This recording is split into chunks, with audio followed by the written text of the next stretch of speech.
May 27, 1837 marked the entry of James Butler Hickok into a world defined by violence. But it was a cold afternoon 2 decades later that forced him to run for his life.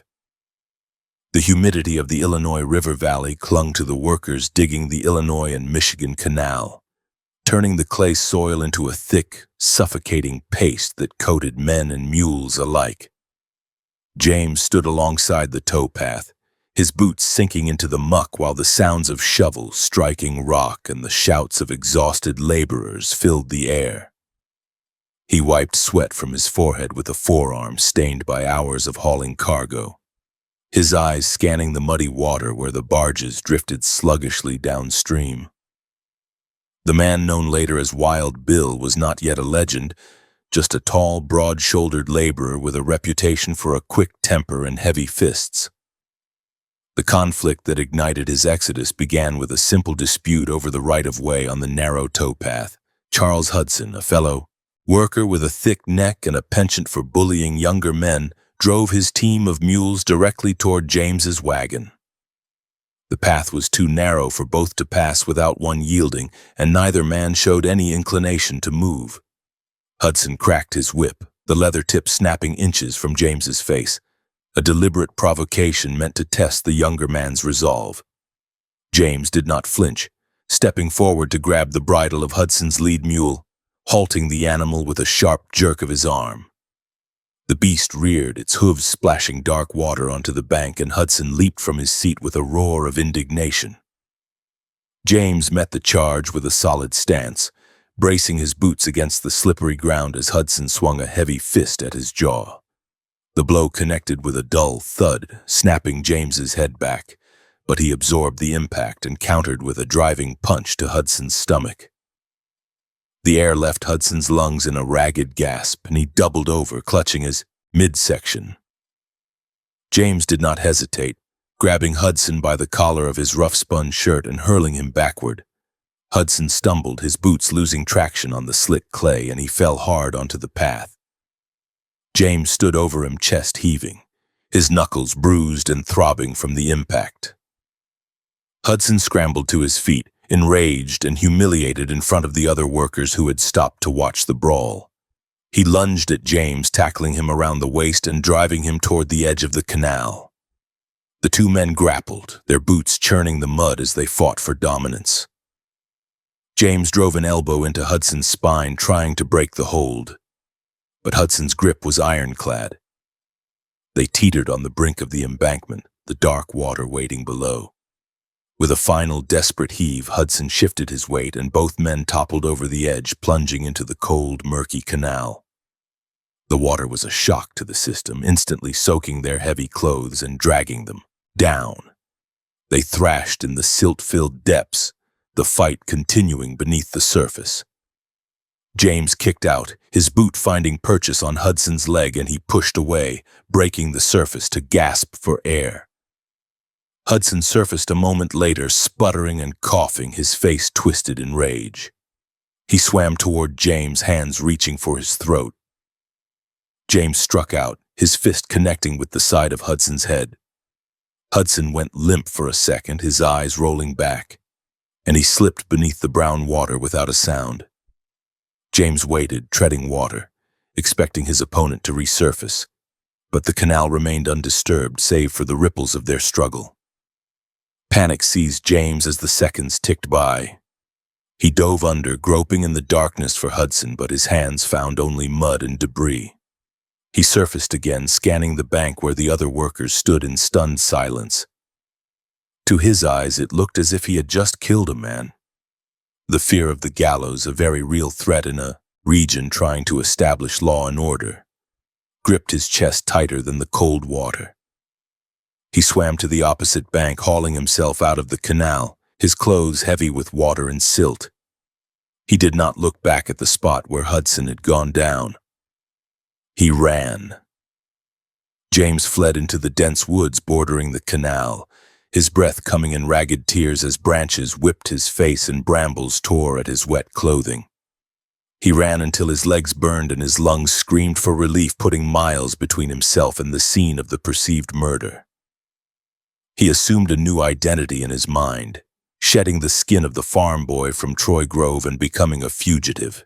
He did not know that Hudson would eventually resurface, battered and bruised but alive, having been washed downstream.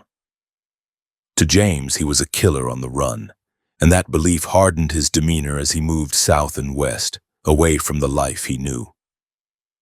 He traveled by night, stealing food from gardens and sleeping in haylofts or under the shelter of rocky overhangs. The journey hardened his body, stripping away any lingering softness of youth. He learned to move silently, to watch the horizon for pursuers, and to trust no one. His path led him toward the Kansas Territory, a land bleeding from the violent struggle between abolitionists and pro-slavery factions. It was 1856 when he crossed the border, the tension in the air palpable even to a stranger. He sought anonymity in the chaos, knowing that a man could disappear easily where law was scarce and names were often changed. In Kansas, James joined the Free State Army under General James Lane. The organization was a paramilitary force dedicated to keeping Kansas free from slavery, attracting men who were willing to fight and kill for the cause. James fit right in.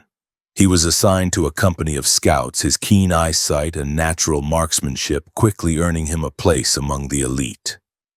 He carried a pair of Colt Navy revolvers, the weight of the iron comforting against his hips. He learned to shoot from the saddle, to track men across the open prairie, and to sleep with one eye open. The discipline of the militia gave him a structure he had lacked since fleeing Illinois, but it also exposed him to the brutality of guerrilla warfare. During a skirmish near Leavenworth, James witnessed his first large-scale gunfight. Pro-slavery border ruffians had ambushed a supply wagon, and Lane's men were sent to intercept them. The exchange was chaotic, a swirl of gun smoke and screaming horses.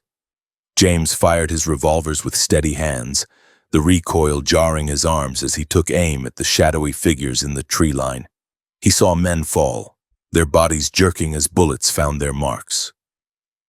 He did not feel the sickness he expected. Instead, a cold detachment settled over him.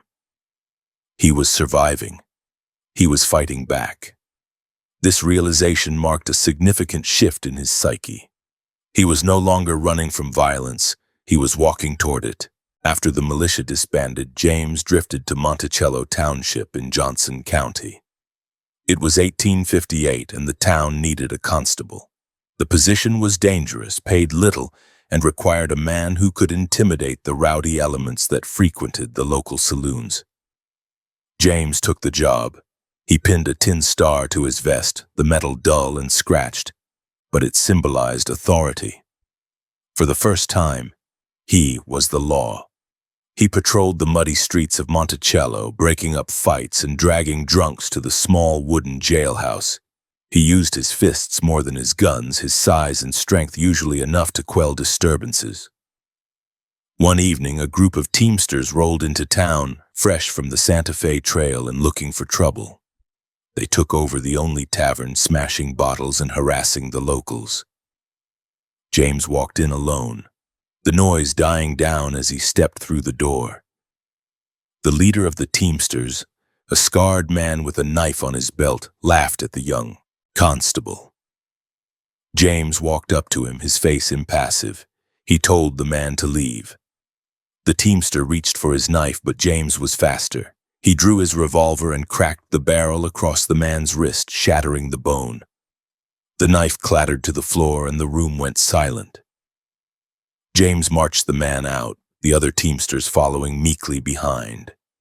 It was a lesson in the power of swift, decisive violence. His time in Monticello was short-lived. The restlessness that had driven him from Illinois returned, fueled by rumors of work with the heavy freight company Russell, Majors, and Waddell.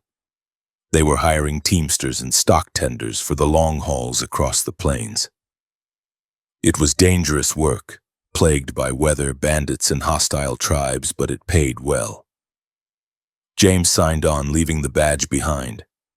He was assigned to drive a wagon on the route to Santa Fe, a journey of 800 miles through some of the most unforgiving terrain in the country. The days on the trail were long and monotonous, filled with the dust of the oxen and the creak of the heavy wagons. James walked miles every day, cracking his whip over the backs of the oxen, his skin baking in the sun. At night, the men gathered around fires, swapping stories and cleaning their weapons. James listened more than he spoke, absorbing the lore of the plains.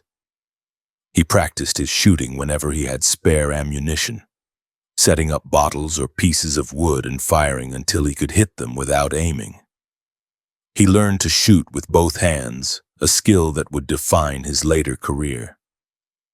In late 1860, James met a man named William Cody, a young rider for the Pony Express. They bonded over their shared background and love of firearms. Cody was impressed by James's shooting, noting how the taller man took his time to aim rather than spraying bullets wildly. They traveled together for a stretch, hunting buffalo to feed the wagon train.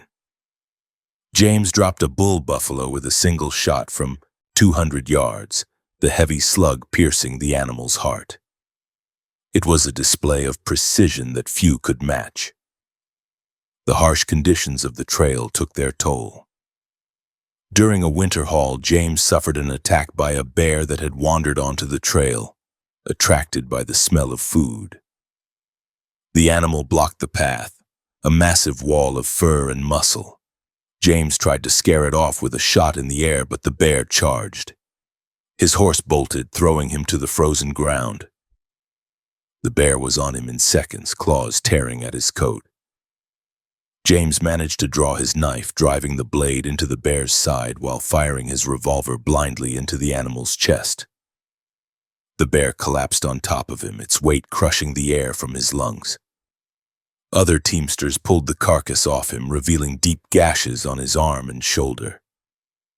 He was alive, but the encounter left him battered and with a lifelong wariness of the wild.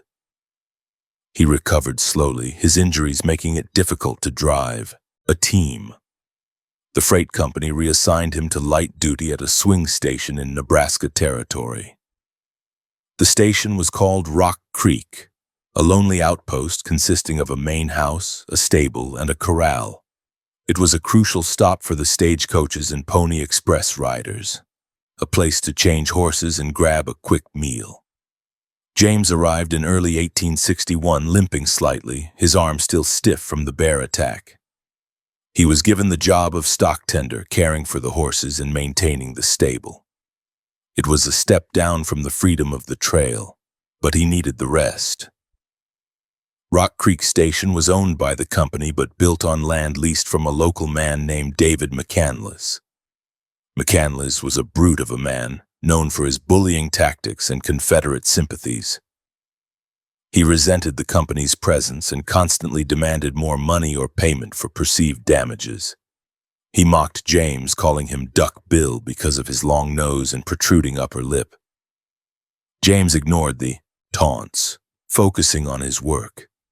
He groomed the horses, mended harnesses, and kept the stable clean. But beneath the quiet exterior, the anger he had felt in Illinois began to simmer again. The political climate in 1861 was reaching a boiling point. The Civil War had just begun and tensions in the territories were high. McCandless made no secret of his hatred for the Union and the company that supported it. He rode into the station frequently, armed and accompanied by his cousin and a young employee, threatening to burn the place down if he didn't get his way. The station manager, Horace Wellman, was a timid man, ill-equipped to deal with McCandless' aggression. He relied on James to be the muscle, the silent guardian of the company's property. One afternoon, James was cleaning a stall when McCandless rode in, shouting insults at Wellman's wife. James stepped out of the stable, a pitchfork in his hand. He stared at McCandless, his eyes cold and hard. McCandless sneered, spitting tobacco juice onto James's boot. He warned James that his days at the station were numbered. James did not reply, simply watching as McCandless rode away. He knew a confrontation was inevitable. He went to his bunk and checked his revolvers, cleaning the mechanisms and loading fresh caps. He would not be caught unprepared. The isolation of Rock Creek Station amplified the tension. The endless wind of the Nebraska plains rattled the windows of the small cabin where James slept. He spent his evenings sitting by the door watching the trail. He knew McCandless would return.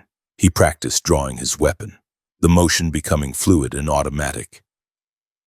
He visualized the encounter, playing out different scenarios in his mind. He was no longer the boy who had fled the canal. He was a man prepared to stand his ground. In June, James received word from a passing rider that McCandless was gathering men to take the station by force. The company had fallen behind on payments, giving McCandless the excuse he needed. James warned Wellman, urging him to arm himself. Wellman was terrified, but James remained calm. He had faced death in the canal, in the border wars of Kansas, and under the claws of a bear. He did not fear a bully like McCandless. He cleaned his guns again, oiling the springs and checking the sights. The days leading up to July were heavy with dread. Every cloud of dust on the horizon looked like a raiding party. James slept in the main house now, guarding the Wellmans. He kept a shotgun loaded with buckshot near the door and his revolvers on his belt. The waiting was the hardest part. The silence of the prairie felt like a held breath, waiting to be released by the crack of a gunshot. On the morning of July 11th, a scout reported that McCandless was on his way. He was bringing his cousin James Woods and a hired hand named James Gordon. They were armed and angry. James Butler Hickok stood on the porch of the station, looking down the trail. The sun beat down on the dry grass, the heat waves shimmering in the distance. He checked the percussion caps on his Navy Colt one last time. He was 24 years old, a drifter, a laborer, and a former constable. By the time the sun set the next day, the world would know him by a new name, and the soil of Rock Creek would be stained with the blood of 3 men. The prelude was over. The violence was about to begin in earnest. July 12, 1861. Dawned with a relentless intensity that baked the Nebraska plains into a hard, cracked mosaic of yellow earth. The heat at Rock Creek Station was not merely a temperature but a physical presence, a heavy blanket that pressed against the lungs and made the simple act of breathing a labor. Inside the main cabin, the air was stagnant, smelling of old coffee, unwashed bodies, and the sharp tang of gun oil. James Butler Hickok sat on the edge of a rough-hewn bunk, a rag in his hand, methodically wiping down the cylinder of his Colt Navy revolver. The metal was cool against his calloused skin, a stark contrast to the sweat trickling down his spine.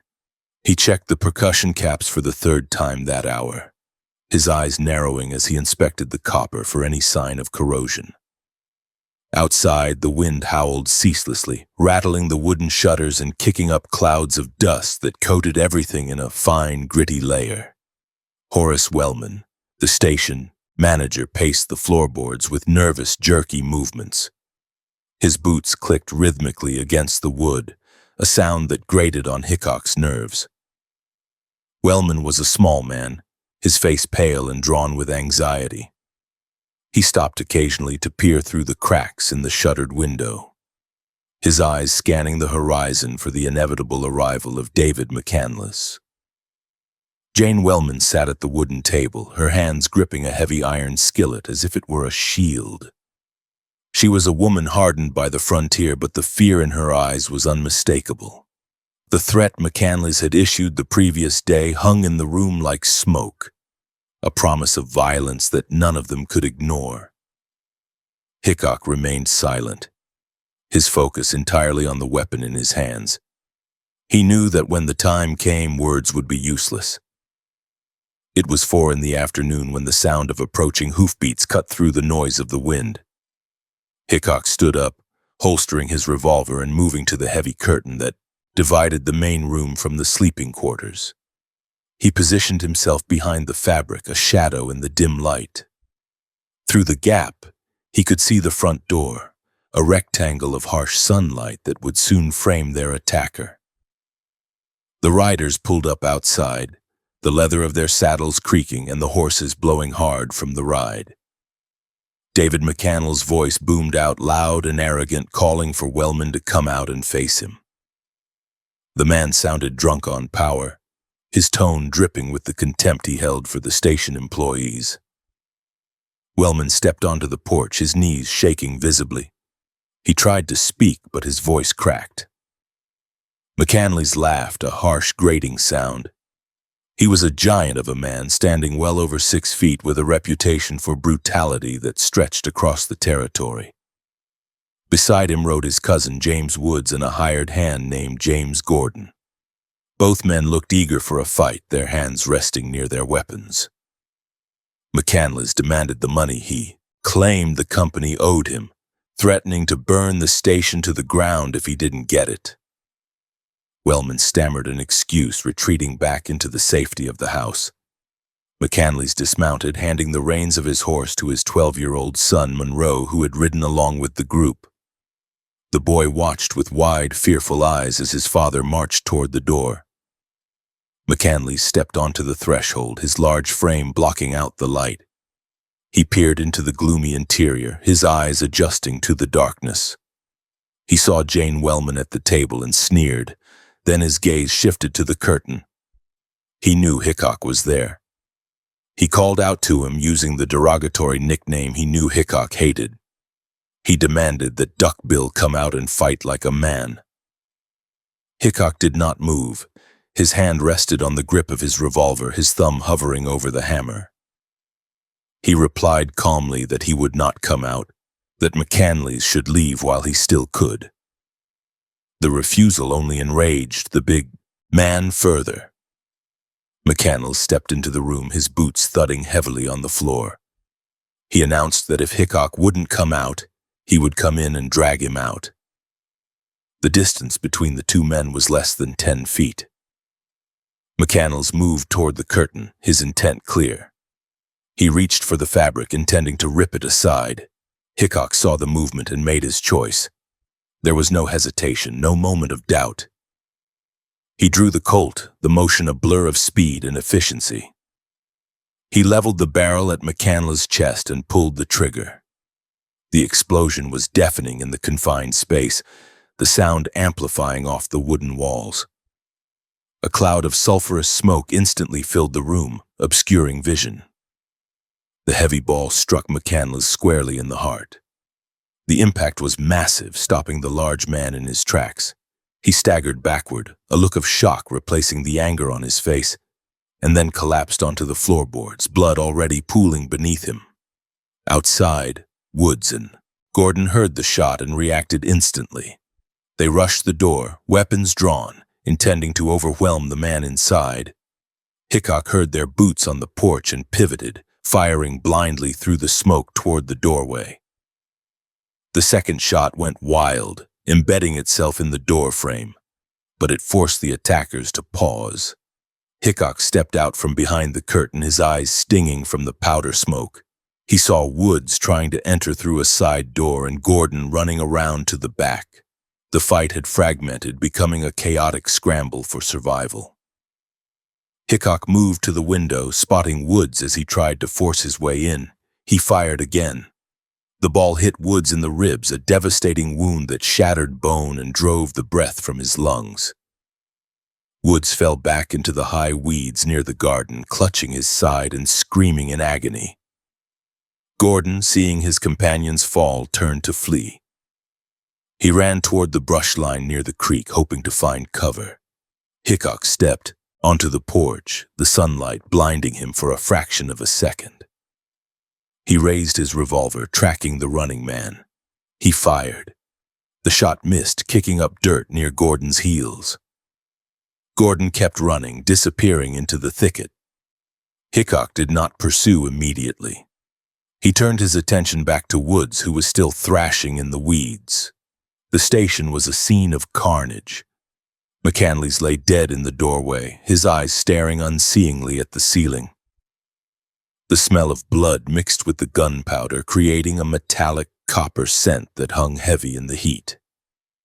Jane Wellman, driven by a primal fury and the adrenaline of the moment, grabbed a heavy garden hoe from the side of the house. She ran toward Woods, who was trying to crawl away. She struck him with the tool, the metal clanging against his skull. It was a brutal, ugly act, born of terror and the need to ensure the threat was ended. Woods groaned and went still. Hickok walked over, his gun still in his hand. He looked down at the wounded man, his expression unreadable. There was no glory in this, only the grim mechanics of killing. He verified that Woods was incapacitated, then turned his gaze toward the creek where Gordon had vanished. Hickok reloaded his revolver, his fingers moving with practiced dexterity despite the adrenaline coursing through his veins. He ejected the spent caps and seated new ones, pouring powder and ramming the balls home. He needed to be sure. He walked toward the creek, moving slowly, his eyes scanning the brush. He found Gordon a few hundred yards away, leaning against a tree, pale and losing blood from a wound Hickok hadn't realized he had inflicted during the initial exchange. Gordon looked up, his eyes filled with fear. Hickok raised the weapon. The finality of the moment was absolute. A second shot rang out, echoing across the empty plains. Gordon slid down the tree trunk, his life ending in the dirt of the creek bed. Silence returned to Rock Creek Station, heavier than before. The wind still blew, but the human noise had ceased. Monroe McCandless, who had witnessed his father's death from the yard, had fled into the ravine, terrified and alone. Hickok walked back to the main house, his boots kicking up dust. He stepped over McCandless' body to enter the room. He looked at the Wellmans. Horace was slumped in a chair, weeping softly. Jane stood by the door, the hoe still in her hand, her chest heaving. Hickok holstered his gun. He felt a strange numbness, a detachment from the violence he had just orchestrated. He had killed 3 men in less than 2 minutes. The reality of the situation began to set in as the sun lowered in the sky. They were miles from civilization, with 3 dead bodies and a witness on the loose. The overland stage was due within the hour. They had to act. Hickok and Wellman dragged the bodies out of the house, leaving a smear of crimson on the floorboards. They covered McCandless with a blanket, hiding the gruesome chest wound. Woods and Gordon were left where they fell, the flies already beginning to gather in the stifling heat. Jane Wellman scrubbed the floor with a bucket of water and lye soap, the water turning pink as she worked. She scrubbed until her knuckles were raw, trying to erase the physical evidence of the slaughter. When the stagecoach arrived, the driver and passengers were greeted by a grim scene. Hickok stood on the porch, his demeanor calm, almost cold. He told the driver simply that they had been attacked and had defended themselves. He did not boast. He did not embellish. He stated the facts as he saw them. The passengers looked at the bodies with a mixture of horror and fascination. They whispered among themselves, pointing at the tall man with the long hair and the ivory-handled guns. The legend was taking root right there in the dust. They didn't see a stable hand. They saw a gunfighter. Hickok knew that the law would come for him. The territory was rough, but killing 3 men even, in self-defense, required an explanation. He waited at the station, refusing to run this time. He had run from the canal in Illinois, but he would not run from Rock Creek. He sat on the porch as the evening cooled, watching the stars appear one by one. He replayed the fight in his mind, analyzing every movement, every shot.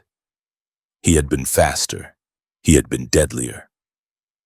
The realization settled in his gut like a stone.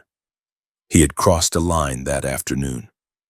He was no longer just a man who could handle himself in a fight. He was a man who could kill without hesitation. The next few days were a blur of legal proceedings.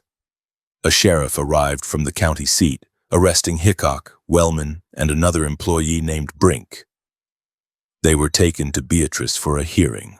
The courtroom was a small log building packed with spectators who wanted to see the Wild Bill, who had taken on the McCanley's gang single-handed. The story had already mutated, growing wilder with every retelling. Some said he fought 10 men. Others said he used a knife. Hickok sat silently through the proceedings, listening as the witnesses described the carnage. Monroe McCanley's testified, his voice trembling as he pointed at the man who killed his father.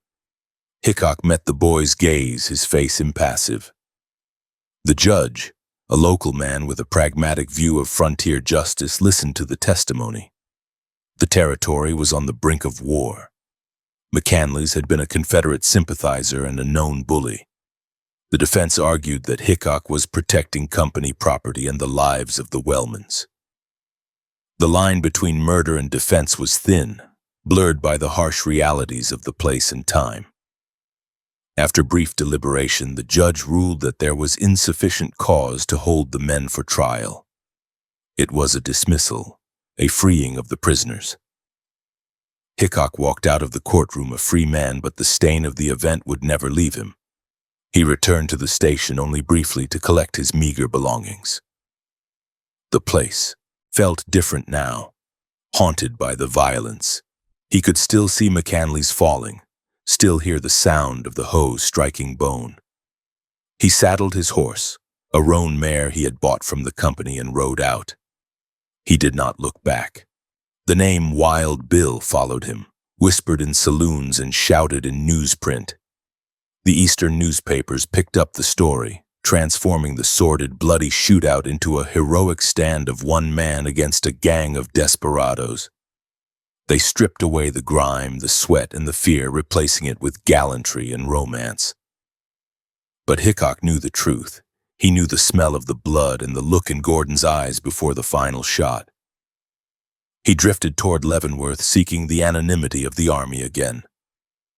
The Civil War was raging in the East, and the frontier was becoming a battleground. He needed a war to hide in. He needed the noise of cannons to drown out the echo of the shots at Rock Creek.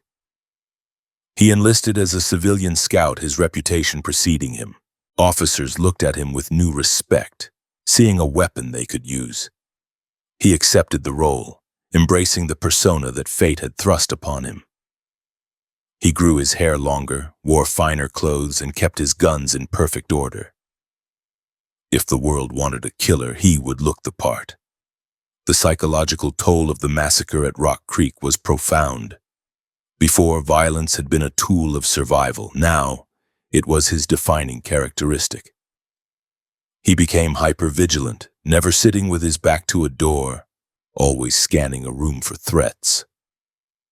The carefree youth who had wrestled by the canal was gone, replaced by a somber, dangerous man. He drank more, the whiskey dulling the sharp edges of his memory. He found that the reputation was a double-edged sword. It protected him from common thugs, but it attracted those who wanted to prove themselves against the fastest gun. He was trapped in a cycle he had started with a single trigger pull. As July faded into August, Hickok found himself deep in Missouri territory, riding with General Lyon's army.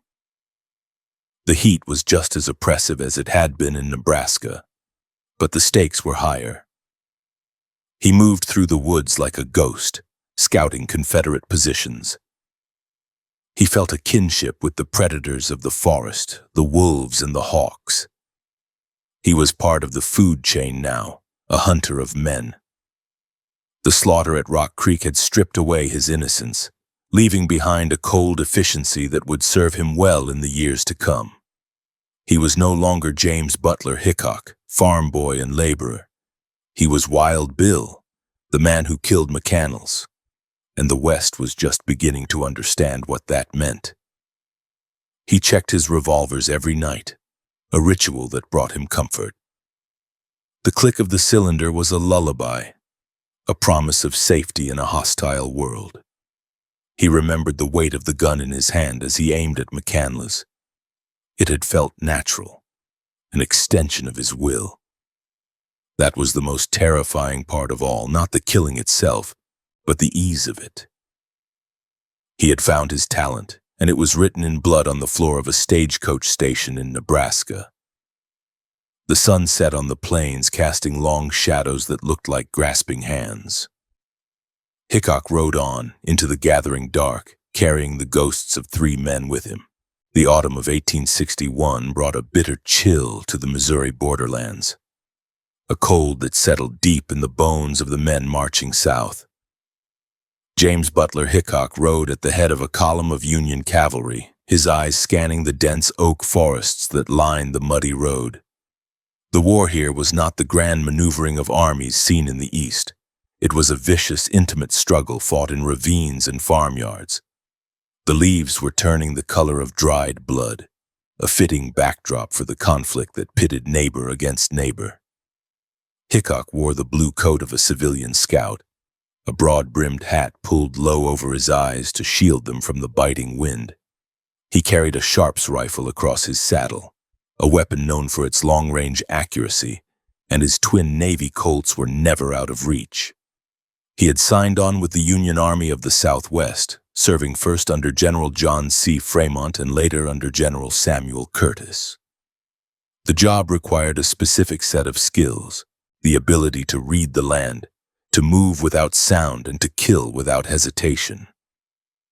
The territory was infested with bushwhackers, Confederate guerrillas who struck from the shadows and vanished before a defense could be mounted. Hickok hunted these men. He tracked them through the limestone hills of the Ozarks, following broken twigs and disturbed earth. The work was solitary and dangerous. A single mistake meant a bullet from a hidden sniper or a rope thrown over a high branch. In March of 1862, the tension exploded at the Battle of Pea Ridge in northern Arkansas. The morning of the 7th was deafening, the air filled with the roar of cannon fire and the screams of wounded horses. Hickok positioned himself on a rocky ridge overlooking the battlefield, the limestone providing cover as he surveyed the chaos below. Smoke from the artillery drifted across the valley in thick, choking clouds, obscuring the movements of the Confederate infantry. He rested the heavy barrel of the Sharps on a flat stone, adjusting the sights for the distance. His target was a Confederate artillery crew that was pinning down a Union advance. He controlled his breathing, waiting for a gap in the smoke. When the wind shifted, he saw the officer commanding the battery, a man on a gray horse waving a saber. Hickok squeezed the trigger. The rifle kicked hard against his shoulder. Down in the valley, the officer jerked violently and fell from his saddle. The horse bolted, adding to the confusion. Hickok reloaded, the mechanical action of the breech block smooth and precise. He fired again, dropping the man holding the linstock. Methodically, he dismantled the efficiency of the gun crew, one slug at a time. He did not feel triumph, only the grim satisfaction of a job performed with professional competence. The distance sanitized the violence. He did not see the blood spray or hear the death rattles, only the falling figures that marked his success. After the victory at Pea Ridge, the nature of the war shifted for Hickok. He was tasked with more clandestine operations, slipping behind enemy lines to gather intelligence on troop movements.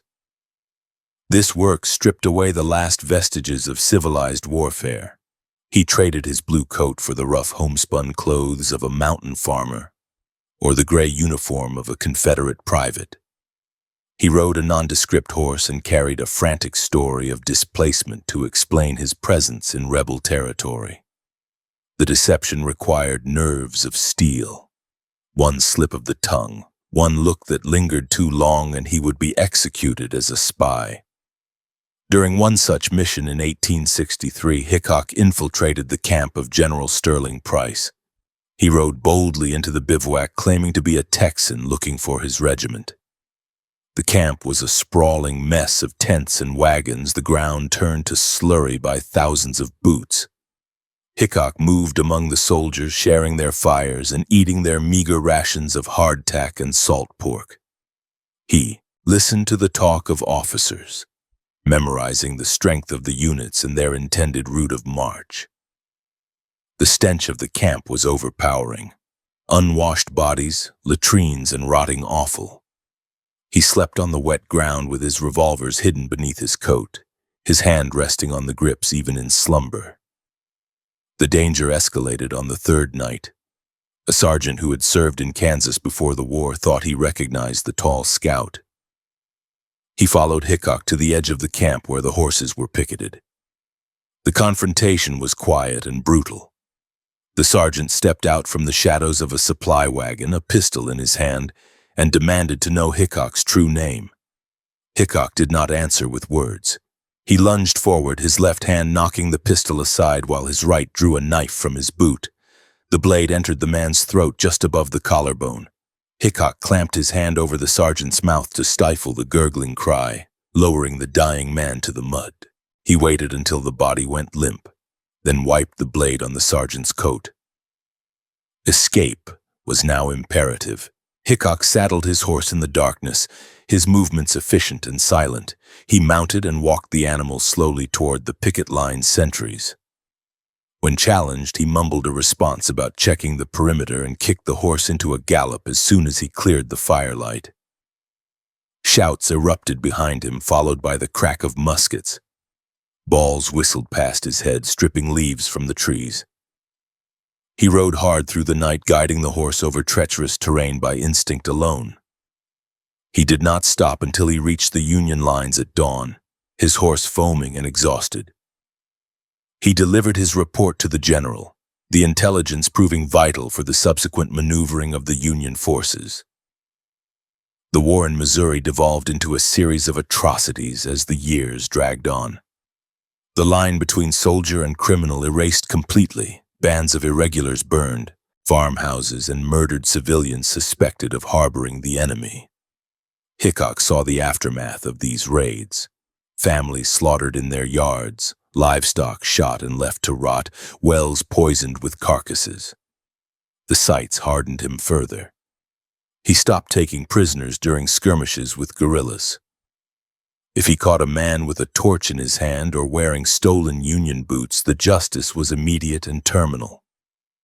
In late 1864, Hickok was serving as a master of scouts in the district of Southwest Missouri. His reputation among the men was one of awe and fear.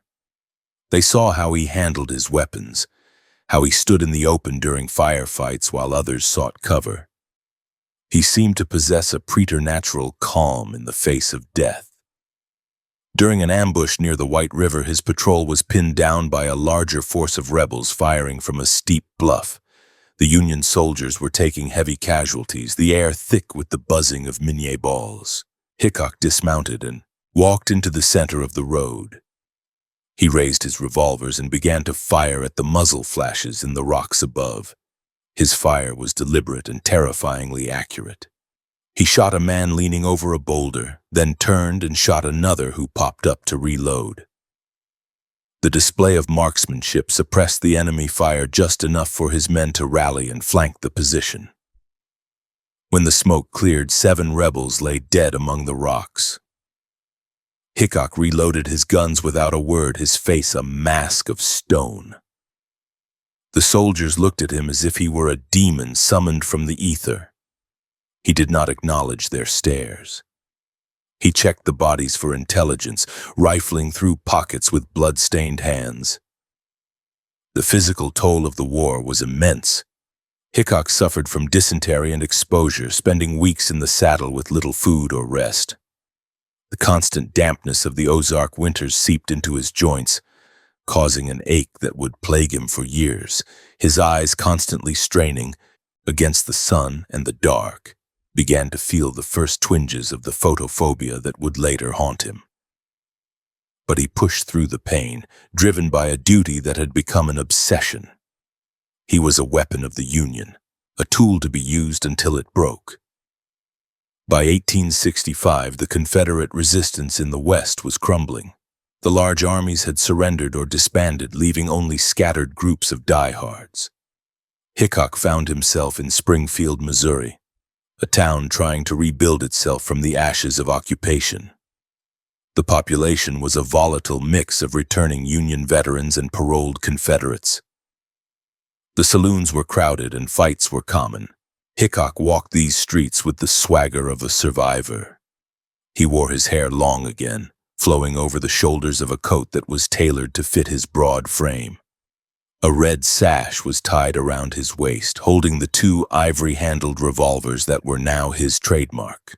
He was no longer the simple scout. He was a local celebrity, a man whose exploits were whispered by barmaids and stable boys.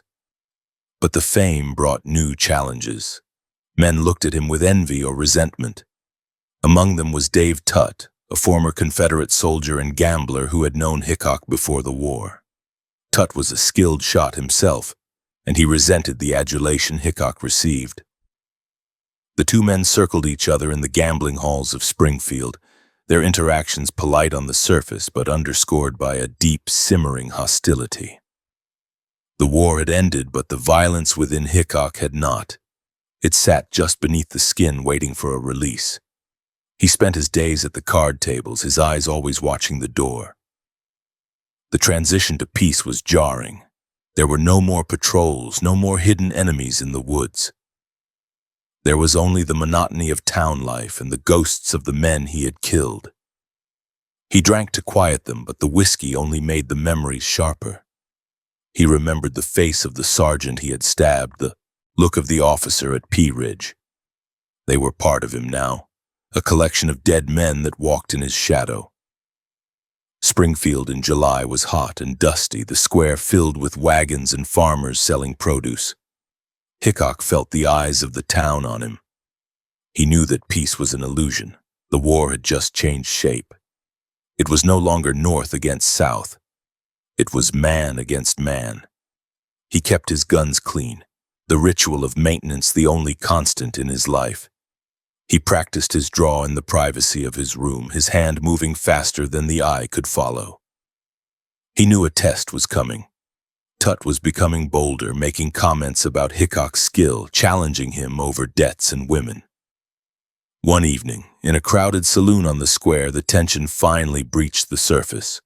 Tutt embarrassed Hickok over a gambling debt, taking Hickok's prized Waltham watch as collateral. It was a public humiliation, a deliberate provoke. Hickok warned Tutt not to wear the watch in public. Tutt laughed, his eyes cold and challenging. He said he would wear it across the square the next day. The gauntlet had been thrown. The room went silent, every man knowing what the exchange meant. This was not a drunken brawl. This was a duel. Hickok walked out into the night, the air thick with humidity. He looked at the stars, wondering if he would see them the next night. He did not feel fear, only a cold clarity. The war had taught him that death was always close, a companion that walked a step behind. He had survived the slaughter of the borderlands, the sniper duels, and the spy missions. He had honed his craft in the crucible of the rebellion. Now he would put it to the ultimate test.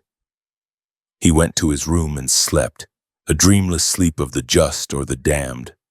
The sun would rise on a new kind of war, one fought in the open street, face to face. The scout was gone. The gunfighter was about to step onto the stage. Now, as the morning sun began to bake the mud of the streets into hard ruts, Hickok knew he had to make good on his implied threat.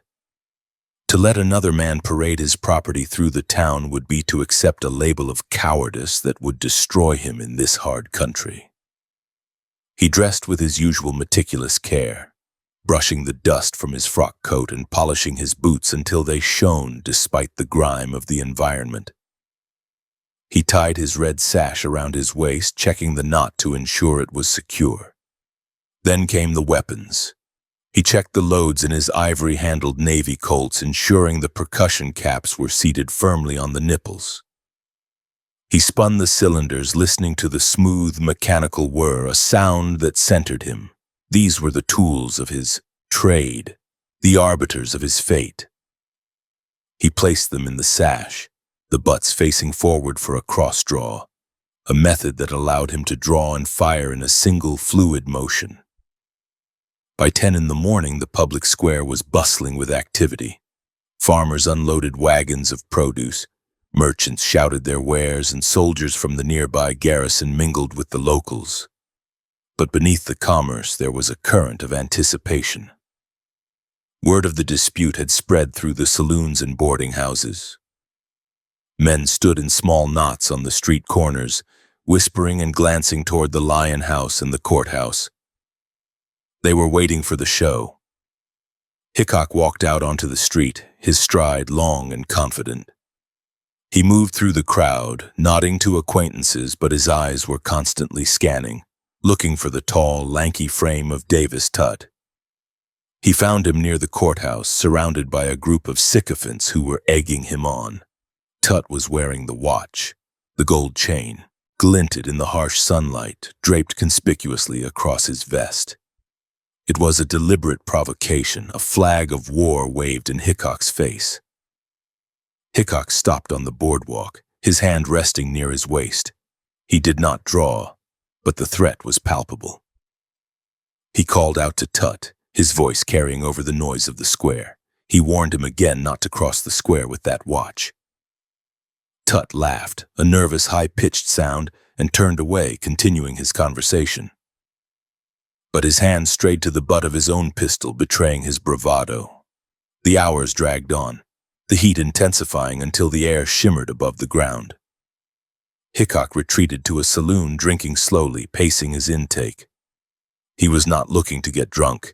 He needed his nerves steady, not dulled. Several men approached him, trying to broker a peace.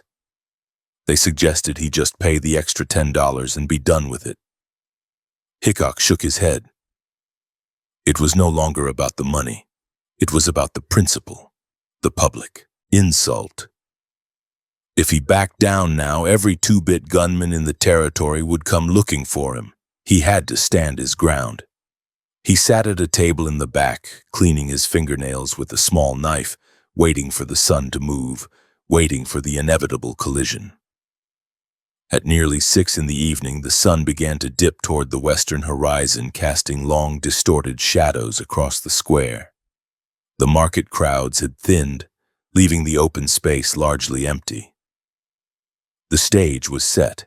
Hickok stepped out of the saloon and walked to the south side of the square. He stood near the corner of South Street and St. Louis Street, his back to the brick wall of a general store. He looked across the expanse of the square, a distance of 75 yards to the northwest corner where Davis Tutt was standing near the Justice of the Peace's office. The town seemed to hold its breath. Shutters on nearby buildings were pulled closed. Pedestrians scrambled off the street, pressing themselves into doorways and alleyways to get out of the line of fire. The silence that descended was heavy, broken only by the buzzing of flies and the distant barking of a dog. Tutt stepped away from the wall, moving into the open street. He looked across the dusty expanse at Hickok. The distance was immense for a pistol duel. Most gunfights happened at a range of 10 feet or less, a frantic exchange of fire where luck played as much a role as skill. 75 yards required precision, a steady hand, and nerves of ice. Hickok stepped off the boardwalk, his boots crunching on the gravel. He walked into the street, moving calmly, his arms hanging loose at his sides. He stopped, planting his feet firmly in the dirt, presenting a narrow profile to his opponent. He called out one last time, "Dave, here I am." It was an invitation and a warning. Tutt did not speak. He stood sideways, his hand hovering over his holster. The two men locked eyes across the distance, the space between them charged with lethal intent. Suddenly, Tutt moved. His hand flashed to his hip, drawing his revolver. It was a fast draw, practiced and smooth. He brought the gun up, extending his arm to take aim. Hickok reacted a fraction of a second later, but his movement was more efficient. He did not extend his arm fully. Instead, he drew his Navy Colt and brought it up to chest level, resting the barrel across his left forearm to stabilize the heavy weapon. It was a marksman's stance, a calculated decision to trade a fraction of speed for absolute accuracy. Two shots rang out almost simultaneously, the reports blending into a single deafening crack that echoed off the brick buildings surrounding the square. A cloud of gray smoke erupted from both weapons hanging in the stagnant air. Tut's shot went wild, the ball whistling harmlessly over Hickok's head, missing him by feet. The distance and the adrenaline had ruined Tut's aim. But Hickok's shot was true. The heavy conical ball from his Colt traversed the 75 yards in a split second, cutting through the hot air with deadly purpose. Davis Tutt stiffened as if he had been struck by a hammer. The ball entered his right side between the 5th and 6th ribs, tearing through his chest cavity. It smashed through massive arteries and organs, exiting out his left side. The impact spun him slightly. He did not fall immediately. The shock of the trauma kept him upright for a horrific moment. He dropped his gun, the weapon clattering uselessly into the dust. He clutched his chest with both hands, blood pouring through his fingers, staining his white shirt a brilliant, shocking crimson. "Boys, I'm killed," Tut gasped, his voice wet and bubbling. He turned and ran toward the courthouse, a desperate, instinctual flight from death. He made it to the porch of the building, his legs pumping before his body shut down. He collapsed face forward onto the wooden planks, his blood pooling rapidly around him. His legs twitched once, kicking at the wood, and then he was still. The entire exchange had taken less than 10 seconds. Hickok stood frozen in the street for a moment, his gun still raised, smoke drifting from the barrel. He watched Tut fall. He did not smile. He did not cheer. He pivoted slowly, sweeping the muzzle of his revolver across the stunned crowd that was beginning to emerge from cover. "Are you satisfied?" he shouted at Tut's friends, his eyes wild and dangerous. "Do you want some of this?" The men shrank back, terrified by the display of cold-blooded efficiency they had just witnessed. No one reached for a weapon. The fight was over and the victor was clear. A deputy sheriff, wary but duty-bound, approached Hickok. He asked for the gun. Hickok looked at the lawman, the adrenaline still coursing through his veins. He hesitated, his grip on the ivory handle tightening. For a second, it looked like there might be more killing. Then, the tension broke. Hickok carefully lowered the hammer of his Colt and handed it butt first to the deputy. "I am satisfied," he said quietly. "I acted in self-defense." He was taken to the jail, a small stone building that smelled of mildew and unwashed bodies. He sat on the narrow cot, his head in his hands. The reality of the killing began to set in. He had killed men before, at Rock Creek in the war, but this was different. This was a duel, a formalized act of homicide in the center of a town. He replayed the moment in his mind. The sight of Tut drawing the weight of his own gun, the recoil, the sight of the man clutching his chest. He knew he had done what was necessary to preserve his reputation, but the cost was high. He was now a marked man.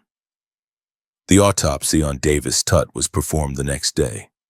The doctor noted the incredible accuracy of the shot. To hit a man in the heart at 75 yards with a cap-and-ball revolver was a feat of marksmanship that defied belief. The ball had passed directly through the heart, destroying the organ completely. It was a kill shot, delivered with the precision of a surgeon. The town buzzed with the details. Men paced off the distance in the square, shaking their heads in disbelief. The legend of Wild Bill was no longer a collection of rumors from the border war. It was a verified fact proven in the light of day. The trial was held 3 days later. The courtroom was packed, the heat inside stifling. Spectators spilled out into the hallway and the street, straining to hear the testimony. Hickok sat at the defense table wearing his best suit, looking calm and composed. Witnesses described the events: the debt, the watch, the warning, the draw. They testified that Tut had drawn first, that Hickok had waited until the last possible second to fire. The defense attorney, a sharp man named John Phelps, argued that Hickok had every right to defend himself, that Tut had come to the square with the intent to kill. The jury deliberated for only a few hours. The verdict was not guilty. A cheer erupted in the courtroom when the foreman read the decision. Hickok stood and bowed to the jury, a small, polite gesture that seemed at odds with the violence he was capable of.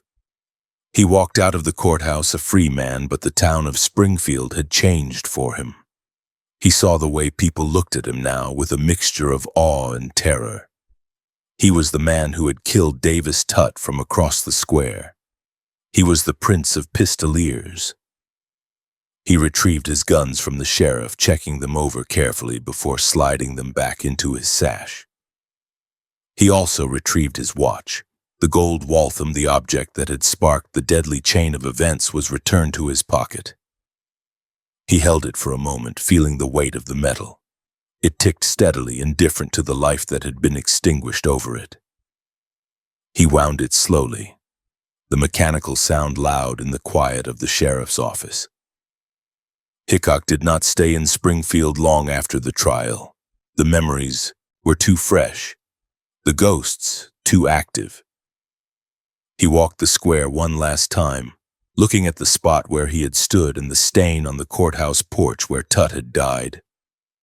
The rain had washed away most of the blood, but the wood was still dark. He realized that this event would define him forever. He could never go back to being just a scout or a gambler. He was a gunfighter now, the standard by which all others would be measured. He headed west, toward Kansas, seeking the frontier that was always moving away from civilization. He needed the open spaces, the anonymity of the trail. But he carried the duel with him. It changed the way he walked, the way he sat in a room, the way he looked at other men. He knew that somewhere in some dusty town another Davis Tutt was waiting, practicing his draw, dreaming of being the man who took down Wild Bill. The duel had not ended the violence. It had only guaranteed more of it. The sun set on his back as he rode out of Missouri, painting the sky in shades of purple and red. He felt the familiar weight of the Colts against his ribs, a comforting pressure. They were his only true friends, the only things that would never betray him. He was 28 years old, and he was already a relic of a time that was passing. The era of the shootist had begun, and he was its first and greatest champion. The road ahead was long and bloody, and he rode to meet it with his eyes open and his hand near his gun. The winter of 1866 descended upon the Kansas plains with a ferocity that froze the marrow in a man's bones, signaling the beginning of a new and savage chapter in the life of James Butler Hickok. The Civil War was over, but the peace that followed was an illusion. Shattered by the collision of an expanding nation and the indigenous tribes who called the vast grasslands home. Hickok stood on the parade ground of Fort Riley, the wind whipping the edges of his buffalo hide coat, watching as the United States Army prepared for a campaign of subjugation. The enemy was no longer the gray-clad Confederate soldier who fought with recognized tactics and lines of battle. The new adversary was the Cheyenne, the Arapaho, and the Sioux, warriors who struck like lightning from the open prairie and vanished before the thunder of the cavalry could answer. General Winfield Scott Hancock arrived in the spring of 1867 to launch an expedition intended to intimidate the tribes into submission. He needed men who could read the subtle language of the earth, men who could distinguish between the tracks of a war party and a hunting band. Hickok, with his reputation solidified by the Tutt duel and his service in the Ozarks, was a prime candidate. He signed onto the payroll as a scout, his salary set at $100 a month, a considerable sum that reflected the extreme danger of the work. He traded the urban attire of Springfield for the functional garb of the plainsman, fringed buckskin leggings to ward off the briars and snakes, a heavy woolen shirt, and moccasins that allowed him to move silently through the buffalo grass. The expedition moved out in late March, a lumbering column of infantry, cavalry, and artillery that stretched for miles across the brown, dormant landscape. Hickok rode ahead of the main body, his eyes constantly scanning the horizon. The terrain was deceptive, a rolling ocean of grass that could hide 1,000 men in its folds and ravines. He rode a bay mare of exceptional stamina, a horse trained to stand still under gunfire and to run until its heart burst if required. The army marched toward Fort Larned, the weather turning against them with punishing snowstorms that blinded the men and froze the mud into jagged ruts that tore at the hooves of the livestock. At Fort Larned, the tension was palpable. Hancock had summoned the chiefs of the Cheyenne and Sioux for a council, but the tribes were wary, remembering the betrayal and massacre at Sand Creek just 3 years prior. Hickok watched from the periphery as the chiefs, including Tall Bull and White Horse, arrived. He studied their faces, their painted ponies, and the weapons they carried. He respected their fighting ability, knowing that in this environment they were the superior cavalrymen. The council was a failure, marked by Hancock's arrogant threats and the chief's stoic silence. When the meeting broke, the tribe slipped away into the night, abandoning their village on the Pawnee Fork to protect their women and children from the soldiers. Hickok was among the first to discover the flight. He tracked the travois trails in the moonlight, reading the signs of a desperate exodus. He reported back to Hancock, who, enraged by the evasion, ordered the pursuit. The army moved toward the abandoned village, a collection of hundreds of buffalo hide lodges standing silent on the prairie. Inside, the fires were still smoldering and personal possessions were scattered on the ground, evidence of the panic that had seized the inhabitants. Hancock, determined to send a message, ordered the village burned. The destruction was systematic and total. Soldiers piled buffalo robes, beadwork, dried meat, and tools into the center of the lodges. Hickok watched as the torches were applied. The dry hides caught fire instantly, the flames roaring up through the smoke holes like chimneys. The smell was distinctive, burning leather, singed hair, and the sweet, cloying scent of melting grease. It was a waste of resources that would have sustained the tribes for months. As the village reduced to ash, Hickok knew that this act would not bring peace. It would bring a war of retaliation, a scalping war, where mercy would be a forgotten concept. Following the destruction, the 7th Cavalry, under the command of Lieutenant Colonel George Armstrong Custer, was unleashed to hunt down the scattering bands. Hickok was assigned to Custer's command. The two men, both flamboyant and conscious of their legends, formed a wary respect for one another. Custer admired Hickok's physical prowess and his deadly skill with weapons, later writing of him as the ideal plainsman. Hickok found Custer to be reckless but brave, a man who charged into danger with a boyish enthusiasm that often bordered on foolishness. They rode together at the head of the column, discussing the land and the enemy, two predators seeking prey in the vastness of the West. The summer of 1867 turned into a grueling game of cat and mouse.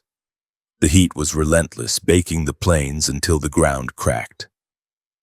Water was scarce, often alkaline and foul, causing dysentery among the troops. Hickok spent his days in the saddle, riding solitary flanks to protect the main column from ambush. It was during these lonely patrols that the reality of his profession was most acute. He was a single speck on the prairie, a target for any warrior looking to earn a coup. He carried his twin Colts, converted now to fire metallic cartridges, and a breech-loading Springfield rifle that packed a heavy punch. On a mission to deliver dispatches to Fort Hays, Hickok found himself cut off by a war party of 7 Cheyenne dog soldiers. They emerged from a dry wash, their ponies kicking up dust as they kicked their mounts into a gallop, closing the distance with terrifying speed. Hickok did not panic. He spurred his mare, heading for a defensive position he had noted earlier, a buffalo wallow at the crest of a low rise. The race was desperate. Arrows hissed past him, one striking his saddlebag. He reached the depression and threw himself from the horse, slapping her flank to send her running off, drawing the fire away from himself. He lay flat in the dirt, the rim of the wallow providing scant cover. The warriors circled, hanging off the sides of their ponies, firing rifles and loosing arrows. Hickok waited, his breathing controlled, the sights of his Springfield tracking the leader. When the warrior presented a target, Hickok squeezed the trigger. The heavy .50 caliber slug struck the man in the chest, knocking him backward off his horse. The pony galloped on, riderless. The sudden death of their leader caused the others to hesitate. Hickok dropped the rifle and drew his revolvers, the ivory grip slick with sweat. He fired 2 quick shots, the reports cracking sharply in the hot air. Another pony went down, spilling its rider into the dust. The skirmish settled into a standoff. The remaining warriors, wary of the marksman in the wallow, kept their distance, trading sporadic fire. Hickok lay in the baking sun for hours, his lips parched, his eyes stinging from the sweat running down his forehead. He knew that if they rushed him all at once, he was a dead man. He would save the last bullet for himself rather than face the torture of the scalping knife. But the Cheyenne, seeing no glory in dying against a dug-in rifleman, eventually broke off the engagement as the sun began to set. Hickok waited until full dark before moving, walking miles back to the fort, his boots worn through, carrying his heavy saddle. The brutality of the war was not limited to combatants. Hickok frequently came upon the aftermath of raids on stage stations and homesteads. In July, near the Saline River, he rode into a scene that would haunt even his hardened sensibilities. A family of settlers had been surprised while working their fields. The father lay by the plow, his body bristling with arrows, his scalp taken. The mother and 2 daughters had been dragged into the house. The condition of their bodies was a testament to the rage of the attackers. Hickok stood over the corpses, his face a mask of granite. He helped bury them in the hard earth, the shovel scraping against rocks, the sound loud in the terrible silence. These sights stripped away any romantic notions of the frontier. It was a place of blood and flies. He continued to serve as a courier, the most dangerous job in the army. He carried messages between Custer, Hancock, and other commanders, linking the scattered forts. The isolation of these rides allowed him to hone his senses to a supernatural degree. He learned to smell the smoke of a campfire miles away, to hear the alarm calls of prairie dogs that signaled the approach of men. He slept in short bursts, never unsaddling his horse, always ready to run or fight. The constant adrenaline began to wear on him, etching deep lines around his eyes and mouth. In late 1867, the Army's campaign began to falter due to desertions and a lack of supplies. Custer was court-martialed for leaving his post to visit his wife, removing the one commander Hickok respected. Hickok drifted to Fort Hays, a rough collection of sod buildings and tents that served as the base of operations for the next phase of the war. Here he mingled with other scouts, men like California Joe and Buffalo Bill Cody. They drank bad whiskey in the sutler's store, swapping stories of close calls and counting the friends they had lost. The winter of 1868 brought the campaign of General Philip Sheridan. Sheridan believed in total war, attacking the tribes in their winter camps when their ponies were weak and they could not run. Hickok was hired again, this time to guide the 10th Cavalry, the famous Buffalo Soldiers. He found the black troopers to be disciplined and fierce, earning his respect quickly. They rode into the teeth of blizzards, the temperature dropping to 20 degrees below zero. Frostbite was as much an enemy as the arrow. Hickok wrapped his feet in burlap and buffalo hide to keep his toes from freezing black. During a reconnaissance mission near the Arkansas River, Hickok and a small detachment were ambushed by a large force of Arapaho. The snow was knee-deep, making movement difficult. The scouts retreated to a grove of cottonwood trees, using the trunks for cover. The fight lasted for 2 days. The Arapaho taunted them from the tree line, calling out insults in broken English. They knew Hickok by his long hair and the way he fought. They called him Pehunk Guanche Ye, the long-haired chief. They wanted his scalp to decorate a lance. Ammunition ran low. The men ate raw horse meat carved from the carcasses of their mounts to keep their strength up. On the second night, Hickok volunteered to break through the lines to get help. He stripped off his heavy coat and boots, wearing only moccasins and leggings to move silently. He crawled through the snow, inching his way past the enemy sentries. He could hear their voices, smell the wood smoke of their fires. One warrior passed within 10 feet of him, the crunch of snow under moccasins sounding like thunder to Hickok's ears. He held his breath, his hand gripping the knife at his belt. He made it through the lines and ran 12 miles to the nearest outpost. His feet were bleeding and numb when he arrived, crashing through the door of the guardhouse. A relief column was sent immediately, saving the besieged detachment. The feat added another layer to his legend, but the physical cost was high. The exposure damaged his vision, the glare of the sun on the snow causing a condition known as snow blindness that left his eyes sensitive and prone to watering. It was the first sign of the ailment that would eventually plague his later years. By the summer of 1868, the relentless pace of the scouting life was taking its toll. Hickok had survived skirmishes, blizzards, starvation, and the constant threat of torture. He had seen the plains turn from a hunting ground into a slaughterhouse. The buffalo were being wiped out to starve the tribes, their carcasses rotting in the sun by the thousands. The railroad was pushing west, a band of iron that severed the ancient migration routes.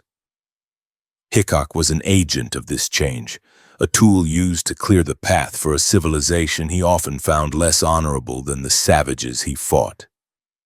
He decided to leave the government service. The pay was good, but the life was a slow form of suicide. He had enough money saved to stake himself in a game of cards or to buy a new suit of clothes. He rode back to Fort Hays, turning in his government rifle and settling his accounts. He kept his revolvers and his horse. As he rode away from the fort, the dust of the parade ground settling behind him, he looked back at the flag, snapping in the wind. He had done his part. He had scouted the trails and fought the wars. Now the frontier towns were rising from the prairie, places of vice and commerce that needed a different kind of man.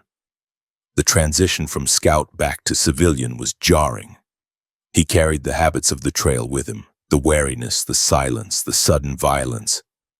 In the saloons of Hays City, men gave him a wide berth.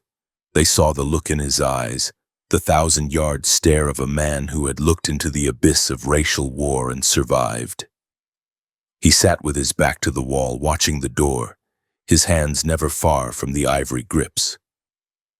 The scalping knife was put away, but the willingness to use it remained.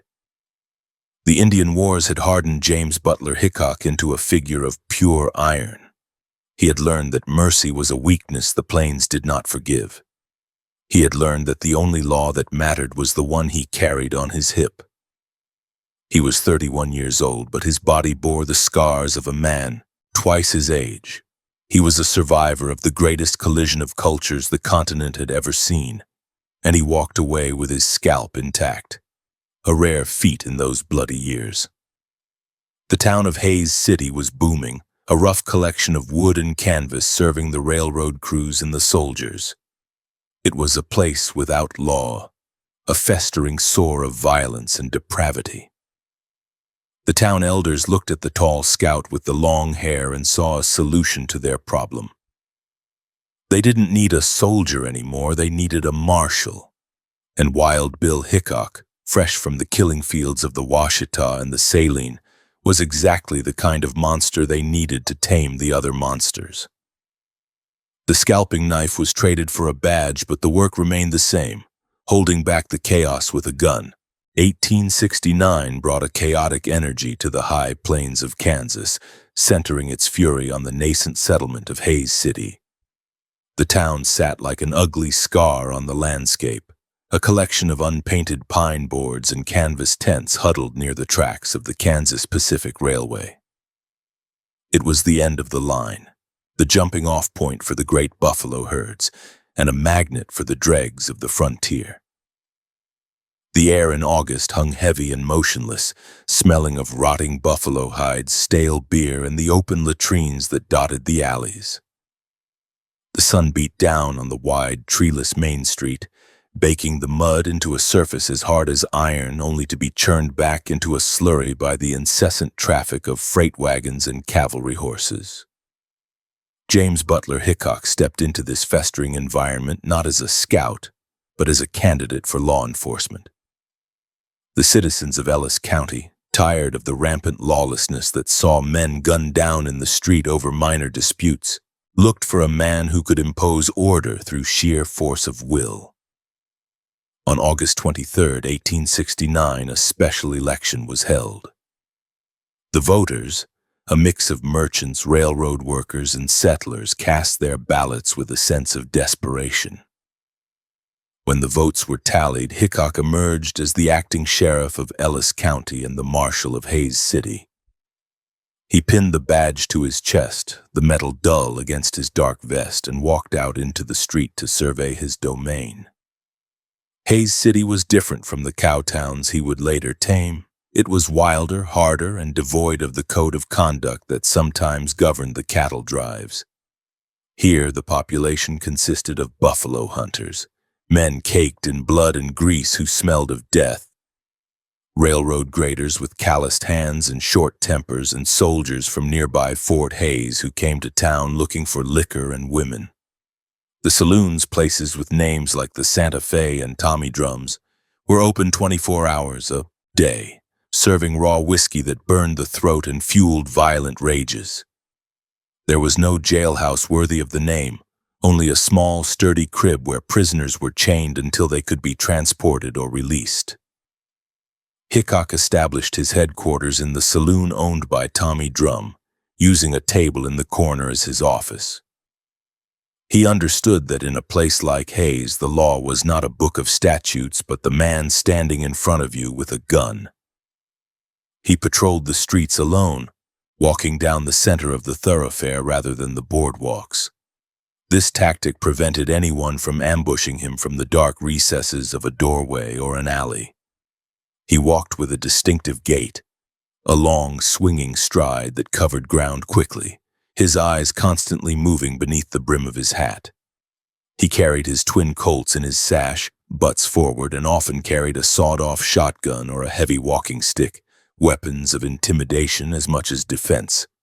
The violence began almost immediately. Hickok did not arrest men for fighting. He finished the fights. If a drunk refused to go quietly, Hickok did not argue. He would strike the man across the face with the barrel of his pistol or the heavy wooden staff, knocking him unconscious before dragging him to the lockup. This brutality earned him enemies, but it also established a perimeter of fear. Men learned that the new marshal did not negotiate. He dispensed justice on the spot, often leaving men with broken noses, shattered jaws, or concussions. The town doctors were kept busy patching up the victims of Hickok's enforcement. One evening in late August, the tension in the town reached a breaking point. The heat had not broken for weeks, and tempers were frayed. A group of buffalo hunters, their clothes stiff with dried gore, took over a small grog shop on the north side of the tracks. They were throwing bottles at the passers-by and threatening to burn the establishment down if the owner did not provide free drinks. Hickok arrived on the scene, the shotgun resting easily in the crook of his arm. He stepped through the doorway, the sound of breaking glass crunching under his boots. The hunters turned, their hands moving to their skinning knives. Hickok racked the hammers of the shotgun, the double click sounding like a thunderclap in the small room. He told them to leave. They looked at the twin barrels, black holes promising instant death, and filed out without a word. This approach kept the peace, but it was a fragile, bloody peace. Hickok was not loved. He was feared. The locals began to whisper the nickname, the Butcher, referring to the way he handled the rowdies. He seemed to enjoy the violence, or at least he did not shy away from it. He played poker in the evenings, his back always to the wall, his shotgun on the table next to his chips. He drank, but never to excess while on duty. He remained a cold, distant figure, separated from the community by the badge and the reputation he carried. The defining moment of his tenure in Hayes, the event that would cement his legacy as a ruthless killer, occurred just days after the election. A man named Bill Mulvey, sometimes known as Mulvaney, arrived in town. Mulvey was a notorious hard case from Missouri, a man with a history of violence and a desire to make a name for himself. He had heard of Wild Bill, and he came to Hayes with the specific intent of challenging the famous gunman. Mulvey was a large man, heavy-set and loud, with a face scarred by smallpox and previous brawls. He started drinking early in the day, moving from saloon to saloon, boasting that he was going to clean out the town and kill the marshal. By the afternoon, Mulvey was dangerously intoxicated. He began to terrorize the citizens, riding his horse onto the wooden sidewalks, forcing pedestrians to dive into the mud to avoid being trampled. He drew his revolvers and started shooting out the windows of the stores, the glass shattering into the street. He shot the globe off a street lamp and put a hole through a barber's pole. The town constable, a man of lesser constitution than Hickok, tried to intervene, but Mulvey put a gun in his face and threatened to blow his head off. The constable retreated, leaving the town at the mercy of the gunman. Word reached Hickok at Tommy Drum's saloon. A terrified shopkeeper ran in, breathless, explaining that Mulvey was tearing up the town and calling for the marshal. Hickok finished his drink slowly, setting the glass down on the bar with a deliberate clink. He checked his revolvers, ensuring the cylinders turned freely. He did not rush. To rush was to show fear. He adjusted his hat and walked out into the blinding sunlight of the street. The noise of Mulvey's rampage was audible from blocks away. Shouts, the breaking of wood, and the occasional report of a pistol. Hickok walked toward the disturbance, his path taking him straight down the middle of the street. He saw Mulvey near the corner of North Main, sitting on his horse, waving two revolvers in the air. The street was deserted, the citizens watching from behind shuttered windows and locked doors. Mulvey saw Hickok approaching and let out a roar of triumph. He spurred his horse, turning the animal to face the marshal. He leveled his guns at Hickok, the distance closing to less than 20 yards. It was the moment Mulvey had wanted, the chance to kill the Prince of Pistoliers. "I have got you now!" Mulvey screamed, his voice slurring slightly but full of malice. He cocked the hammers of his revolvers, his fingers tightening on the triggers. Hickok did not draw. He kept walking, his hands swinging at his sides. He looked not at Mulvey but past him, his eyes widening in mock alarm. He raised his left hand, pointing frantically at something behind Mulvey's horse. "Don't shoot him in the back, boys!" Hickok shouted, his voice cutting through the heat. "He's drunk!" The ruse was simple, desperate, and brilliant. Mulvey, thinking he was being flanked by Hickok's deputies, instinctively turned in his saddle to face the new threat. He swung his guns around, taking his eyes off Hickok for a fraction of a second. There was no one behind him. The street was empty.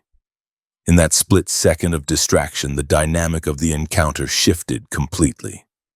Hickok drew. The motion was so fast that witnesses later claimed they didn't see his hand move. He pulled the Navy Colt from his sash, leveled it, and fired. He did not fan the hammer, he took a snapshot, relying on instinct and thousands of hours of practice. The heavy conical ball struck Mulvey in the side of the head, just behind the ear. The impact was gruesome. The projectile punched through the skull, destroying the brain instantly. Mulvey's body went rigid, then limp. He tumbled from the saddle, hitting the hard-packed dirt with a sickening thud. His horse, spooked by the gunshot and the sudden shift in weight, bolted down the street, dragging the reins. Mulvey lay face down in the dust, a dark pool of blood expanding rapidly around his head. He did not twitch. He did not groan. He was dead before he hit the ground. Hickok walked up to the body, his gun still raised, smoke drifting from the muzzle. He kicked Mulvey's revolver away from his outstretched hand, though the precaution was unnecessary. He looked down at the dead man with a cold, dispassionate gaze. There was no regret in his eyes, only the grim satisfaction of a problem solved. He holstered his weapon and looked around at the faces beginning to peer out from the buildings. "Take him to the dead house," Hickok ordered the first men who stepped onto the street. His voice was flat, devoid of emotion. He turned and walked back toward the saloon, his boots kicking up small puffs of dust. He did not look back. The killing of Bill Mulvey sent a shockwave through Hayes City. It was not a duel in the romantic sense, it was an execution. Hickok had used a trick to get the advantage, then slaughtered the man without hesitation. To the rough inhabitants of the town, this made him even more terrifying. A man who fought fair could be beaten. A man who did whatever was necessary to win was a nightmare. The butcher nickname stuck. People crossed the street to avoid walking near him. When he entered a room, the conversation died. Hickok's enforcement of the law became even more draconian in the weeks that followed. He instituted a curfew for the soldiers, forcing them back to the fort by 9 o'clock. He banned the carrying of firearms within the city limits for anyone but himself and his deputies. He enforced these rules with the barrel of his gun. If a cowboy rode into town wearing a pistol, Hickok would confront him, demanding the weapon. If the man hesitated, he would find himself looking down the bore of a Colt. The inquest into Mulvey's death was a formality. The witnesses testified that Mulvey had threatened the town and the marshal, that he was armed and dangerous. The shooting was ruled justifiable homicide in the performance of duty, but the legal exoneration did not wash away the blood. Hickok felt the weight of the killing. It was another notch on the grip, another ghost to join the ranks of McCanley's and Tutt. Hickok's relationship with the soldiers of the 7th Cavalry stationed at Fort Hayes deteriorated rapidly after the Mulvey shooting. The troopers saw Hickok as a civilian tyrant who targeted them unfairly. They resented his interference in their revelry and his quickness to use violence against them. Mulvey had been a civilian, but the soldiers identified with the wild spirit he represented. They began to plot against the marshal, looking for an opportunity to take him down. Hickok knew this. He could feel the hostility whenever he walked past a group of bluecoats. He stopped sitting with his back to windows. He slept lightly, a chair propped under the doorknob of his room. The atmosphere in Hayes City became a pressure cooker. The heat of August refused to yield, the sun glaring down on the treeless streets day after day. The dust coated everything, a fine grit that got into the food, the water, and the eyes. Hickok patrolled his beat, a solitary figure in a black coat, wiping the sweat from his brow. He was the law, but he was also a prisoner of the role he had created. He had to be the fastest, the meanest, the most ruthless man in town. To show weakness was to invite death. One night, a group of teamsters tried to rush him in an alley behind a warehouse. They were armed with clubs and knives, thinking they could overwhelm him in the dark. Hickok heard them coming. He backed into a corner, drawing both pistols. He did not fire a warning shot. He fired into the ground at their feet, the balls kicking up dirt and shrapnel. "The next ones go in your guts," he roared. The teamsters fled, stumbling over each other in their haste. Hickok stood in the dark alley for a long time, listening to his own heart rate slow down. He was living on the edge of a razor. By the end of August, James Butler Hickok was the undisputed master of Hayes City. He had turned the Sodom of the Plains into a place where men walked softly and kept their hands away from their guns. But the cost was visible in his face. His eyes were harder, his mouth set in a permanent line of grim determination. He was drinking more, the whiskey serving as the only barrier between him and the violence that saturated his life. He knew that Mulvey was just the beginning. There were always more men like him, men who wanted to kill the legend. The execution of Mulvey was a turning point. It stripped away any pretense of chivalry from Hickok's image. He was not a knight-errant. He was a killer with a badge.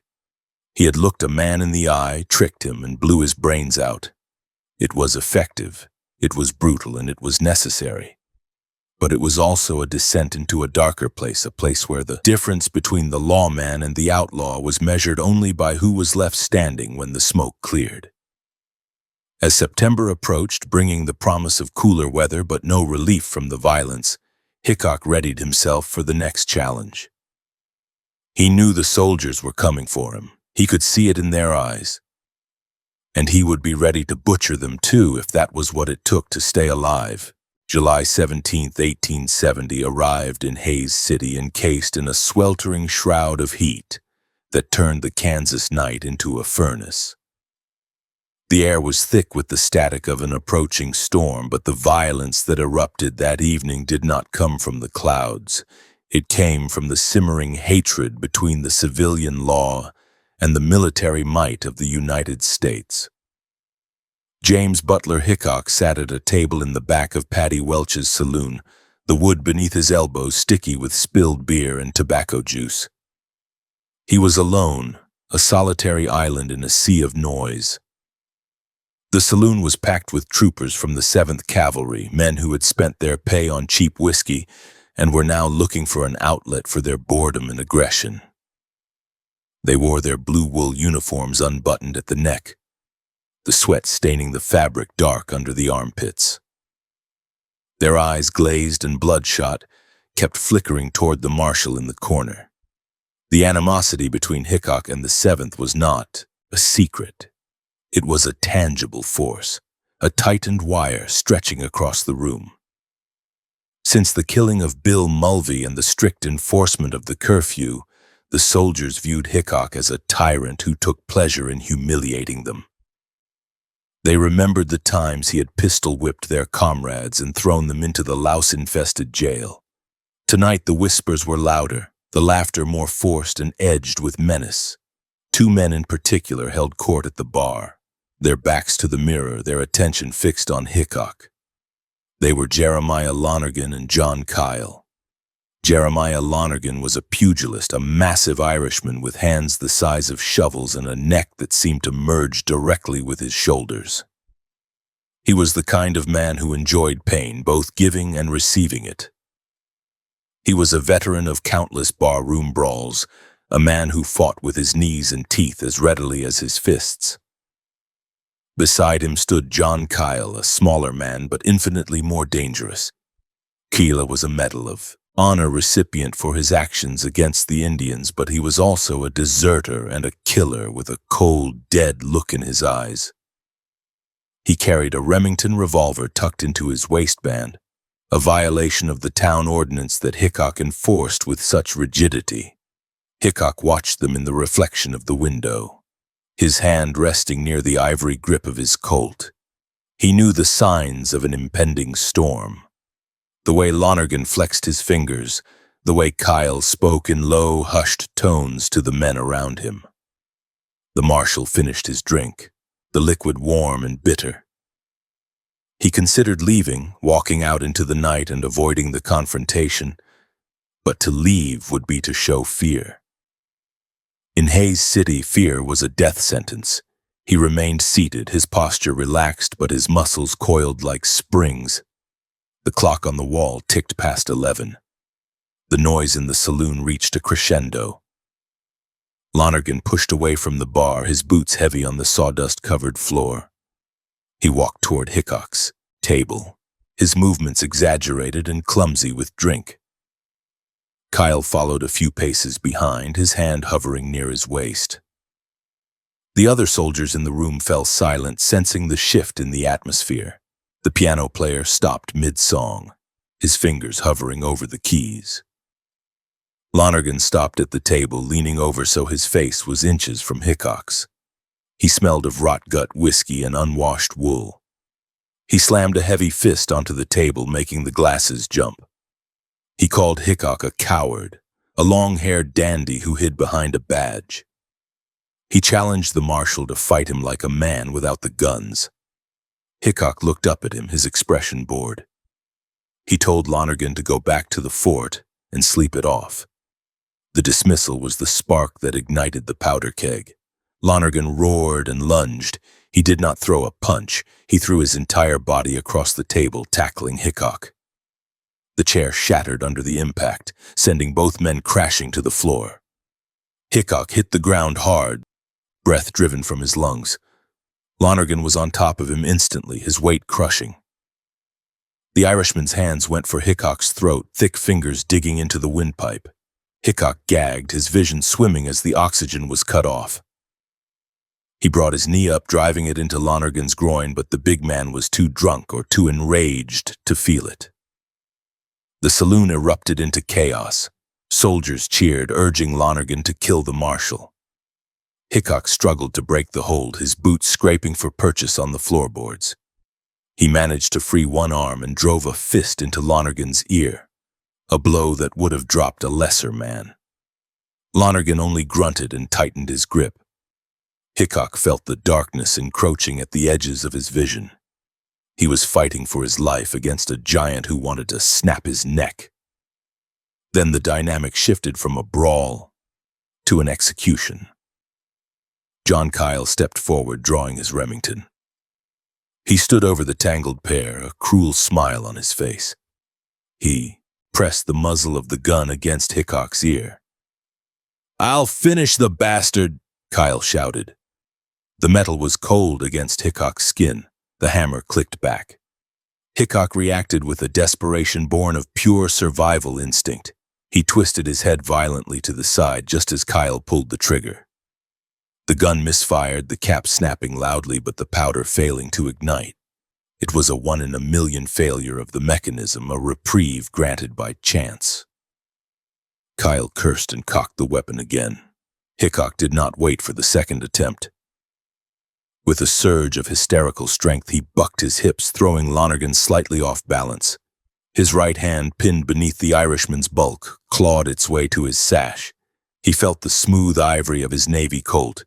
He drew the weapon, unable to aim, unable to extend his arm. He turned the gun inward, jamming the barrel against whatever flesh he could feel. He pulled the trigger. The report was deafening in the confined space, muffled only slightly by the bodies. The heavy ball struck Lonergan in the knee. The joint exploded. Bone and cartilage were pulverized, the leg instantly rendered useless. Lonergan screamed, a high, animalistic sound of pure agony, and rolled off Hickok, clutching his shattered limb. Blood sprayed across the sawdust, bright and arterial. Hickok scrambled to his knees, gasping for air. Keel was still there, leveling his revolver for a second shot. Hickok fired again. He did not have time to use the sights. He fired by instinct, pointing the gun like a finger. The ball hit Kyle in the center of the torso, punching through the blue wool of his uniform and entering the abdominal cavity. Keel doubled over, dropping his gun. He staggered backward, clutching his stomach, his face turning an ashen gray. The room froze. 2 men were down, the floor slick with blood. Hickok stood up, swaying slightly. His throat was bruised and swelling, his coat torn. He swept the room with his revolver, the hammer, already pulled back for the next shot. The other soldiers stared at him, stunned by the sudden explosion of violence. They outnumbered him 10-1, and they were armed. If they rushed him, he would die. "Get back!" Hickok rasped, his voice a ruined croak. "The next man dies." He backed toward the rear of the saloon, keeping his gun trained on the crowd. He knew he could not go out the front door. It would be a bottleneck, a trap. He glanced behind him. There was a large plate glass window looking out onto the alley. It was his only chance. He did not hesitate. He turned and threw himself through the glass. The impact was brutal. The glass was thick, not the fragile material of modern times. It shattered with a crash that sounded like a second gunshot. Shards of glass sliced into Hickok's hands and face as he tumbled through the frame. He landed in the dirt of the alley, rolling to absorb the momentum. He felt the sting of fresh cuts, warm blood running down his forehead and blinding him in one eye. He scrambled to his feet, ignoring the pain. Inside the saloon, the paralysis broke. "He's getting away!" someone shouted. The sound of boots thundering toward the door filled the air. Hickok ran. He sprinted down the dark alley, his boots splashing through puddles of waste. He did not run toward his office or his room. Those would be the first places they would look. He ran toward the edge of town, toward the open prairie where the darkness was absolute. He reached the livery stable, slipping inside the darkened structure. He grabbed his saddle and bridle, his hands shaking from the adrenaline dump. He found his mare, the animal snorting at the smell of blood on him. He saddled her in the pitch blackness, working by touch, tightening the cinch with a desperate urgency. He could hear the shouts of the soldiers spreading out through the streets. They were organizing a manhunt. General Sheridan was at the fort. The army would not let this stand. He had shot 2 of their own. Hickok led the horse out the back door of the stable, mounting only when he was clear of the buildings. He dug his spurs into the mare's flanks, and she leaped forward, galloping into the night. He rode hard, putting miles between himself and Hays City. He crossed the creek, the water splashing high, and headed for the bluffs that overlooked the town. He stopped miles away in a dry ravine where he could hide the horse. He lay in the tall buffalo grass, his chest heaving. He wiped the blood from his eyes and assessed his injuries. His throat felt crushed. Swallowing was agony. His face and hands were a map of lacerations from the window glass. His clothes were torn and blood-stained. He reloaded his Colt in the dark, replacing the 2 spent rounds. He sat there, shivering despite the heat, listening to the distant sounds of the search parties. Back in the saloon, the scene was grim. Jeremiah Lonergan lay on the floor, moaning in a pool of his own blood, his leg destroyed. He would never walk properly again. His career as a soldier was over. John Kyle was in worse shape. The ball had torn through his intestines, a wound that in 1870 was a sentence of slow, agonizing death. He was carried to the post hospital, where he would linger in delirium before succumbing to peritonitis the next day. The Medal of Honor could not save him from a .44 caliber slug in the gut. The next morning, Hays City was under martial law. The soldiers tore the town apart looking for Hickok. They kicked in doors and overturned furniture. They wanted to hang him. The commander of the fort declared Hickok a fugitive. The civilian authorities were powerless to stop them. The fragile peace that Hickok had maintained with his gun was shattered. Hickok remained in hiding for several days, living like a wolf on the outskirts of the territory he had once ruled. He watched the town from a distance, seeing the dust of the cavalry patrols. He knew he could never go back. His time as the Marshal of Hays City was finished. He had tamed the town, but in doing so, he had started a war he could not win. The army was an enemy too large even for Wild Bill. He eventually slipped away, riding east toward Topeka. He left behind his possessions, his reputation as a lawman, and the town he had tried to civilize. He was once again a drifter, a man with a price on his head and enemies on his trail. The brawl at Patty Welch's was the end of his career as a frontier marshal in Kansas. It marked the transition from the man who enforced the law to the man who lived outside of it. The physical toll of the fight lingered for weeks. The cuts from the glass healed into white scars on his hands and face. His throat remained sore, his voice raspy. But the psychological impact was deeper. He had come within a fraction of a second of death.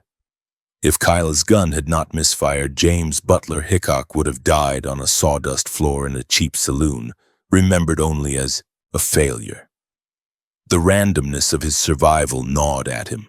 It was not skill that had saved him, it was luck, and he knew that luck was a finite resource. As he rode away from the setting sun, Hickok felt the weight of the years pressing down on him. He was 33 years old, but he felt ancient. The violence was escalating.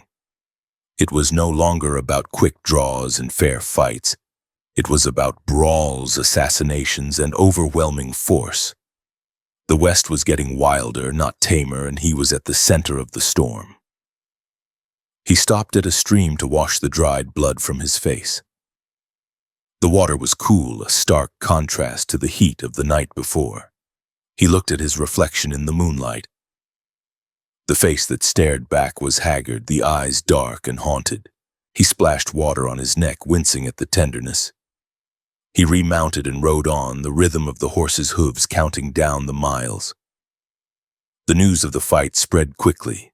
Newspapers across the country carried the story of Wild Bill's battle with the 7th Cavalry. Some painted him as a hero who defended himself against a mob. Others painted him as a murderer who shot soldiers in a drunken rage. The truth, as always, was lost in the myth. But for Hickok, the reality was simple. He was alive, and 2 men were broken or dead. He thought of Lonergan's knee the way it had looked when the ball struck it. He thought of the surprise on Kyle's face. These images would join the gallery in his mind, the collection of horrors he carried with him. He was a vessel for violence, a man designed for conflict. He wondered if there would ever be a place where he could rest, where he didn't have to watch the door or listen for the click of a hammer. But as he looked at the vast, empty horizon, he knew the answer. There was no rest for a man like him. There was only the next town, the next saloon, and the next man trying to make a name for himself. He arrived in Topeka weeks later, a ghost returning from the dead. He kept a low profile, avoiding the attention that usually followed him. He needed time to heal, time to let the heat die down. But the brawl in Hayes had changed him.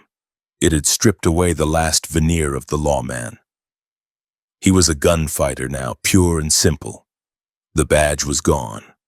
Only the guns remained, and they were thirsty for more. The legacy of that night in July 1870 would follow him to Abilene, to Deadwood, to the end of his days. It was a reminder that the biggest threat wasn't the outlaw or the Indian.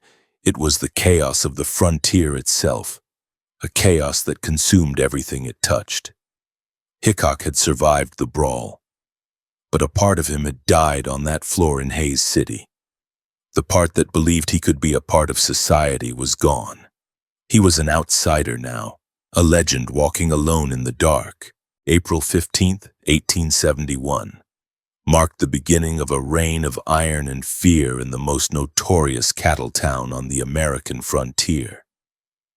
James Butler Hickok stood in the office of Mayor Joseph McCoy, the man who had turned a sleepy hamlet on the Kansas Pacific Railway into the destination for hundreds of thousands of longhorn cattle. The air in the room was thick with cigar smoke and the weight of a desperate proposition.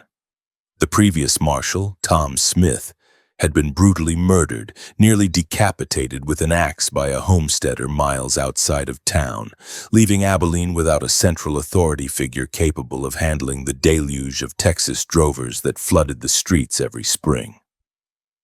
McCoy looked at Hickok, seeing the toll the years had taken on the scout. The long hair was still there, as was the confident swagger, but the eyes were harder, and the reputation was now one of lethal efficiency. The offer was simple but heavy with implication. Hickok was to be the marshal of Abilene, paid a salary of $150 a month plus a percentage of all fines collected from the enforcement of town ordinances. His primary duty was to maintain order in a place that had virtually none. Abilene was split geographically and culturally by the railroad tracks. To the north lived the respectable citizens, the merchants, and the families who attended the stone church and wanted peace. To the south lay the Texas town, a sprawling district of saloons, gambling hells, and brothels that operated 24 hours a day. It was known as the Devil's Addition, and it was there that Hickok would spend his nights patrolling the wooden sidewalks like a predator guarding its territory. Hickok accepted the badge, pinning it to his coat with a sense of grim inevitability.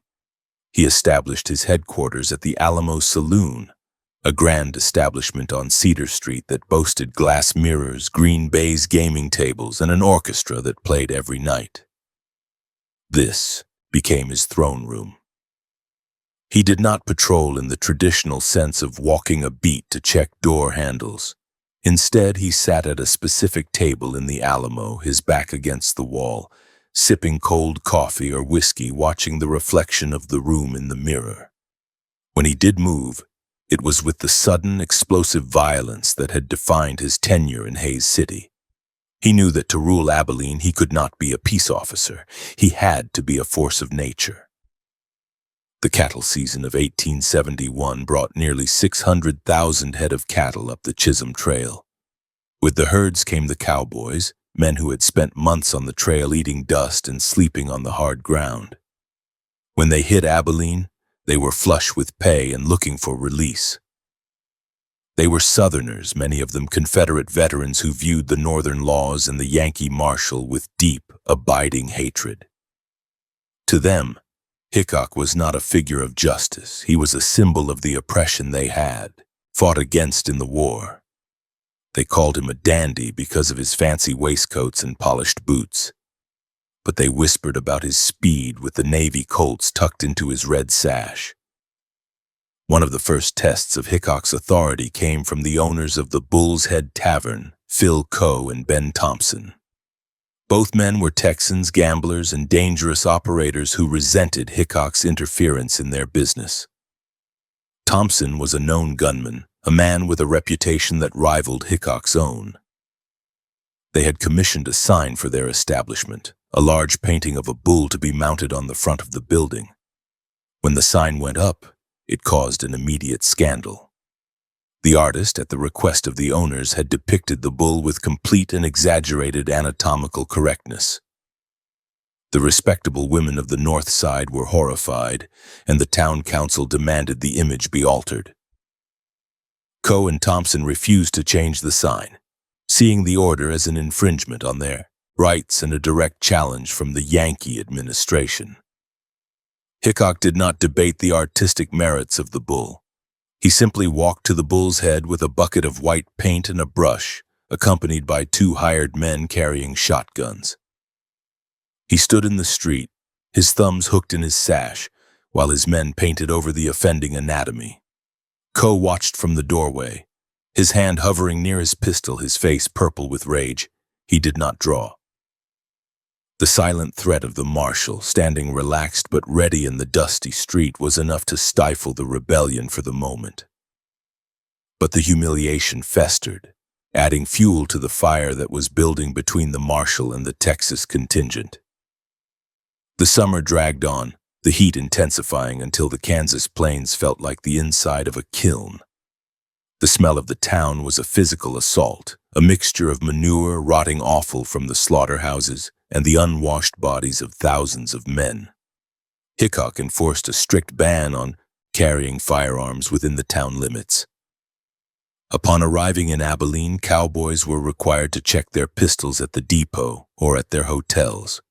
Those who refused were met with the barrel of Hickok's shotgun. He used the weapon as a club more often than a firearm, cracking skulls and breaking ribs to ensure compliance. The jail, a small stone building, was constantly full of men nursing concussions and grudges. Hickok's daily routine became a ritual of intimidation. He slept until noon, rising to bathe and dress with meticulous care. In the afternoons, he walked the center of the street, avoiding the boardwalks where an assassin could hide in a doorway. He walked with a wide-brimmed hat pulled low, his eyes scanning the rooftops and the alleys. The cowboys would part like water as he approached, the noise of their conversations dying down until the only sound was the crunch of his boots on the gravel. He was the only man in town allowed to carry guns, and he wore them like jewelry, the ivory handles glowing in the sun. The tension with the Texans was not limited to Coe and Thompson. In June, a young killer named John Wesley Hardin arrived in Abilene. Hardin was a lethal prodigy, a teenager with a long list of dead men behind him. He looked up to Hickok as a legend, but also wanted to test himself against the best. They met in the streets, a clash of generations. Hardin later claimed he used a road agent's spin to get the drop on Hickok, handing over his pistol's butt first only to twirl them back into firing position. Whether the story was true or a fabrication of an outlaw's ego, the two men circled each other warily all season. They drank together, played cards together, and watched each other's hands. Two tigers sharing a cage, neither willing to turn their back. As September approached, the cattle season began to wind down. The herds were sold, the money was spent, and the cowboys began to drift back toward Texas, but the core group of the antagonists remained. Phil Coe, seething from the incident with the bull sign and constant fines for running crooked gambling games, openly declared his hatred for the marshal. He and Ben Thompson gathered a clique of hard cases at the Bull's Head, drinking heavily and making loud threats about what they would do to Wild Bill before they left Kansas. The air in Abilene grew heavy with the promise of violence. It was no longer a question of if, but when. On the evening of October 5th, 1871, the town was in the grip of a chaotic street fair. A group of Texans, numbering nearly 50, decided to have one last wild spree before heading home. They moved through the streets, drinking from bottles and shouting insults at the locals. The noise was deafening, a cacophony of drunken yells and the stamping of boots. Hickok was at the Alamo, eating his dinner alone at his usual table. He heard the commotion but did not move immediately. He knew the rhythm of these sprees. They usually burned themselves out. But this one felt different. There was an edge to the screaming, a sharpness that signaled intent. Around 9 o'clock, a gunshot cracked through the night air. It was a violation of the ordinance, a direct challenge to Hickok's authority. The marshal set down his fork, wiped his mouth with a napkin, and stood up. He checked his Colts, easing them in their holsters. The saloon keeper, a man named Mike Williams who doubled as a special deputy for Hickok, looked at him with concern. Williams was a friend, one of the few men Hickok trusted in the town. Hickok told him to stay put, to keep the doors secure. He walked out into the cool night air, the gas lamps casting long, flickering shadows on the street.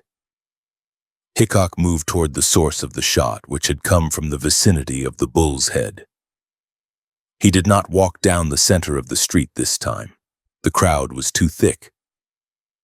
He moved along the side of the buildings, using the shadows for cover. He saw the mob of Texans gathered near the intersection of First and Cedar Streets. Phil Coe was in the center of the group, a pistol in his hand. He was laughing, a red-faced, drunken sound that grated on Hickok's nerves. Hickok stepped out of the shadows, confronting the group. The sudden appearance of the tall marshal silenced the crowd. He stood about 8 feet from Coe, his hands resting on his hips near his weapons. He asked sharply who had fired the shot. The question hung in the air, a challenge that demanded an answer. The Texans looked at Coe, waiting for his move. Coe stepped forward, the alcohol giving him a false sense of invincibility. He held his pistol down at his side, but his grip was tight. He looked at Hickok with a sneer. He claimed he had fired at a stray dog that had tried to bite him.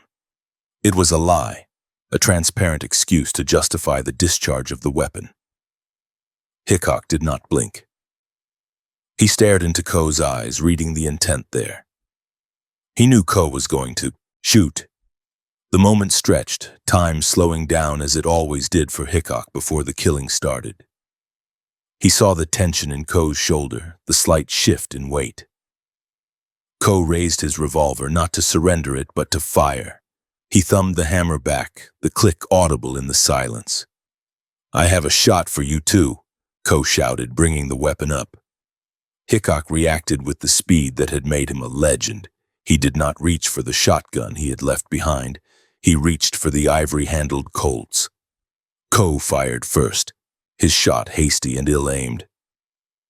The ball whistled past Hickok's head, passing through the brim of his hat and smashing into the wooden sidewalk behind him.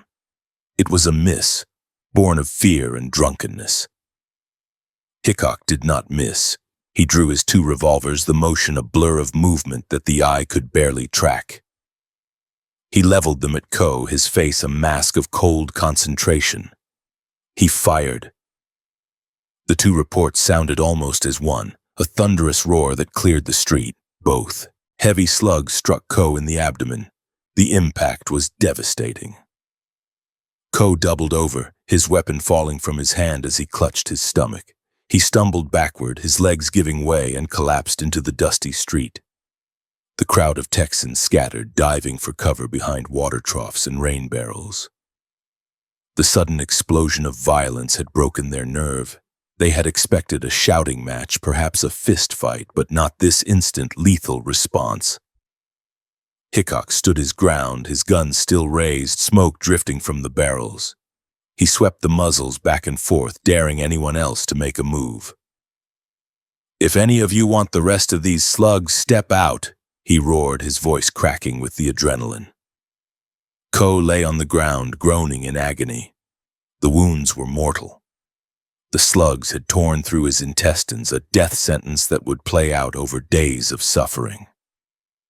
He tried to speak, but only blood bubbled from his lips. The man who had wanted to kill the Prince of Pistoliers was now just another victim in the dirt. Hickok kept his eyes moving, watching the windows, the alleyways, the dark corners. He was the master of the street, the survivor of the duel. The gunfight at the Alamo was technically over in seconds. The primary antagonist was down, the mob was broken, but the chaos of the moment was far from resolved. The smoke from the black powder hung low in the humid air, obscuring vision, turning the gaslit street into a gray fog. Hickok remained in his crouch, his heart hammering against his ribs. He was keyed up to a level of hyper-awareness, every shadow looking like a gunman, every sound sounding like a cocking hammer. He heard footsteps running toward him from the direction of the Alamo saloon. Rapid, heavy footsteps pounding on the wooden boardwalk and then hitting the dirt of the street. Someone was rushing into the kill zone. In the haze and the darkness, Hickok spun toward the sound, his finger tightening on the trigger of his right-hand Colt. He saw a figure emerging from the gloom, a man running straight at him with something in his hand. The instincts that had saved him in the Civil War, in the defiles of the Indian Territory, and in the saloon at Hays City took over. There was no time to ask questions. There was no time to identify the runner. There was only the threat and the reaction. The rule of Abilene had been built on being faster than the other man. Hickok raised the gun, tracking the running figure. The tragedy of his life was about to be written in the flash of a muzzle. The deadly rule he had enforced with such absolute certainty was about to claim a price he could never pay. The crowd watched in silence as the marshal turned to face the new arrival. Coe was bleeding out in the dirt, the symbol of the Texas resistance destroyed. But the night was not done with James Butler Hickok. The adrenaline that fueled his survival was a blind and terrible thing. He stood alone in the center of the street, the smoke swirling around his legs, a king on a throne of dust, about to commit the act that would break his heart and end his days as a lawman forever. The trigger broke, the hammer fell, and the shot rang out into the Kansas night. October 5th, 1871, fractured into chaos the moment the hammer of James Butler Hickok's revolver struck the percussion cap. The muzzle flash was a blinding white star in the gloom of the Abilene street, momentarily illuminating the figure rushing toward him. The crack of the discharge was deafening, drowning out the shouts of the crowd and the groans of the dying Phil Coe. The heavy .44 caliber slug bridged the short distance in an instant, carrying with it the lethal force that Hickok had spent a lifetime mastering. It struck the running man in the upper torso, the impact stopping his forward momentum as if he had run into a stone wall. The man spun violently, his arms flailing, and collapsed onto the hard-packed dirt of the street, his body going limp with the terrifying looseness of sudden trauma. Hickok stood frozen, the smoking gun still extended, his eyes straining against the darkness and the stinging sulfur cloud. The adrenaline that had surged through him during the confrontation with Coe began to curdle into a cold, sickening dread. The man on the ground was not wearing the rough clothes of a Texas drover. He was not shouting curses or reaching for a weapon. He lay silent, a dark heap in the shadows of the Alamo saloon. Hickok stepped forward, his boots crunching on the gravel, his heart hammering against his ribs with a force that was painful. He lowered the gun, the barrel hot against his leg, and knelt beside the fallen figure.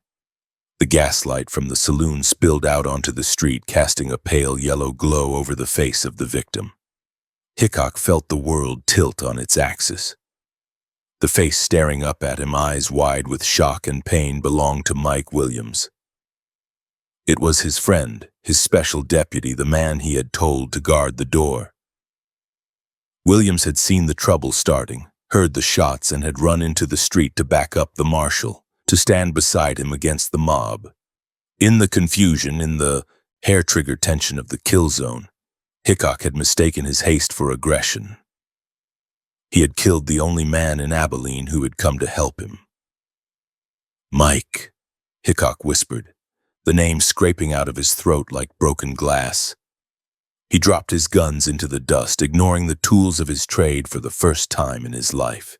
He gathered the smaller man into his arms, lifting him from the dirt. Williams was heavy, dead weight, the blood already soaking through his shirt and staining Hickok's hands and frock coat. The wound was catastrophic. The large caliber ball had done massive internal damage. Williams tried to speak, his lips moving soundlessly, a bubble of red froth forming at the corner of his mouth. He looked at Hickok not with accusation, but with a bewildered sadness. Hickok carried him into the Alamo saloon, kicking the doors open with a violence that shattered the hinges. He laid Williams on a billiard table, the green felt instantly turning black with blood. The music had stopped. The gamblers and drinkers stood in stunned silence, their hats in their hands. They watched as the most feared man in the West wept openly, his tears mixing with the grime and blood on his face. A doctor was summoned, but the diagnosis was immediate and hopeless.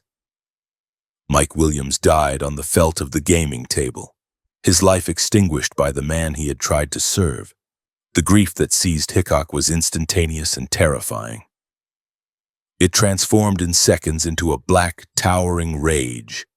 He turned from the body of his friend, his eyes burning with a manic light. He snatched up his Winchesters, a repeating rifle he kept behind the bar, and stormed back out into the street. The Texas cowboys, who had been regrouping after the shooting of Coe, took one look at the marshal and scattered like quail. Hickok hunted them. He moved through the town like a demon, kicking in doors, overturning tables, and pistol-whipping anyone who dared to meet his gaze. He drove the drovers out of the saloons, out of the brothels, and out of the town limits. He cleared the streets of Abilene single-handedly that night, fueled by a self-hatred so profound it could only be expressed through violence. The sun rose on a town that was silent and empty. The bodies of Phil Coe and Mike Williams had been removed to the undertakers. Hickok sat alone in his room, staring at the wall, his guns lying on the table before him. He did not clean them. He did not check the loads. They seemed heavy now, burdened with a weight that made his hands tremble. He paid for Mike Williams' funeral out of his own pocket, a lavish affair that he attended in a black suit, his head bowed, his eyes hidden behind the brim of his hat. He stood by the grave long after the others had left, listening to the wind hiss through the dry grass. He knew with a certainty that settled deep in his bones that he would never draw his gun against a man again with the same intent. The error was too great. The cost was too high. The city council of Abilene, comprised of men who cared more for profit than for the nuances of a gunfighter's conscience, decided that Hickok had outlived his usefulness. The cattle season was over, and the violence of the final night had been bad for business. The respectable citizens were tired of the bloodshed, tired of the reputation their town had garnered as a slaughterhouse. On December 13, 1871, the council voted to dismiss Wild Bill Hickok from his post as city marshal. They did not thank him for keeping the peace. They simply fired him. The era of the chaotic cattle drive was ending in Abilene, moving south to Wichita and Dodge City, and the town no longer needed a monster to guard its gates. Hickok left Abilene without a protest. He boarded a train heading east, leaving the badge and the memories in the Kansas dust. He was 34 years old, a man without a profession, drifting on the currents of his own fame. The killing of Mike Williams had broken something fundamental in his psyche. The supreme confidence, the absolute certainty that he was the instrument of justice, was gone. He felt old, used up, a relic of a frontier that was rapidly being fenced and civilized. He traveled to Kansas City, then to St. Louis, seeking anonymity in the crowds, but his face was too well known. People pointed and whispered. Children followed him in the streets. He was a curiosity, a circus animal let loose in the city. In 1872, desperate for money and lacking other skills, Hickok made a decision that he would regret almost immediately. He accepted an invitation from his old friend Sidney Barnett to join a grand buffalo hunt show at Niagara Falls, New York. It was a spectacle designed to sell the romance of the West to Eastern tourists. Hickok was paraded out in his buckskins, forced to act out exaggerated versions of his life for a paying audience. He hated it. He hated the fake scenery, the scripted dialogue, and the gawking crowds. He felt like a caricature of himself, a dancing bear performing for peanuts. The humiliation deepened when he joined Buffalo Bill Cody's stage troupe, the Scouts of the Plains. The play was a melodramatic farce, filled with bad acting and ridiculous plots. Hickok was a terrible actor. He mumbled his lines, missed his cues, and stood awkwardly on stage while Cody pranced around him. He refused to take the performance seriously. During one show, when the spotlight irritated his eyes, he shot out the calcium light with his revolver, sending the theater into darkness and panic. In another instance, instructed to fire blank rounds near the legs of the Indians, extras hired from the local streets, he fired the wadding directly into their calves, causing them to scream in genuine pain and flee the stage. He was fired, rehired, and eventually quit in disgust. The artificiality of the stage was an insult to the reality of the blood he had seen and spilled.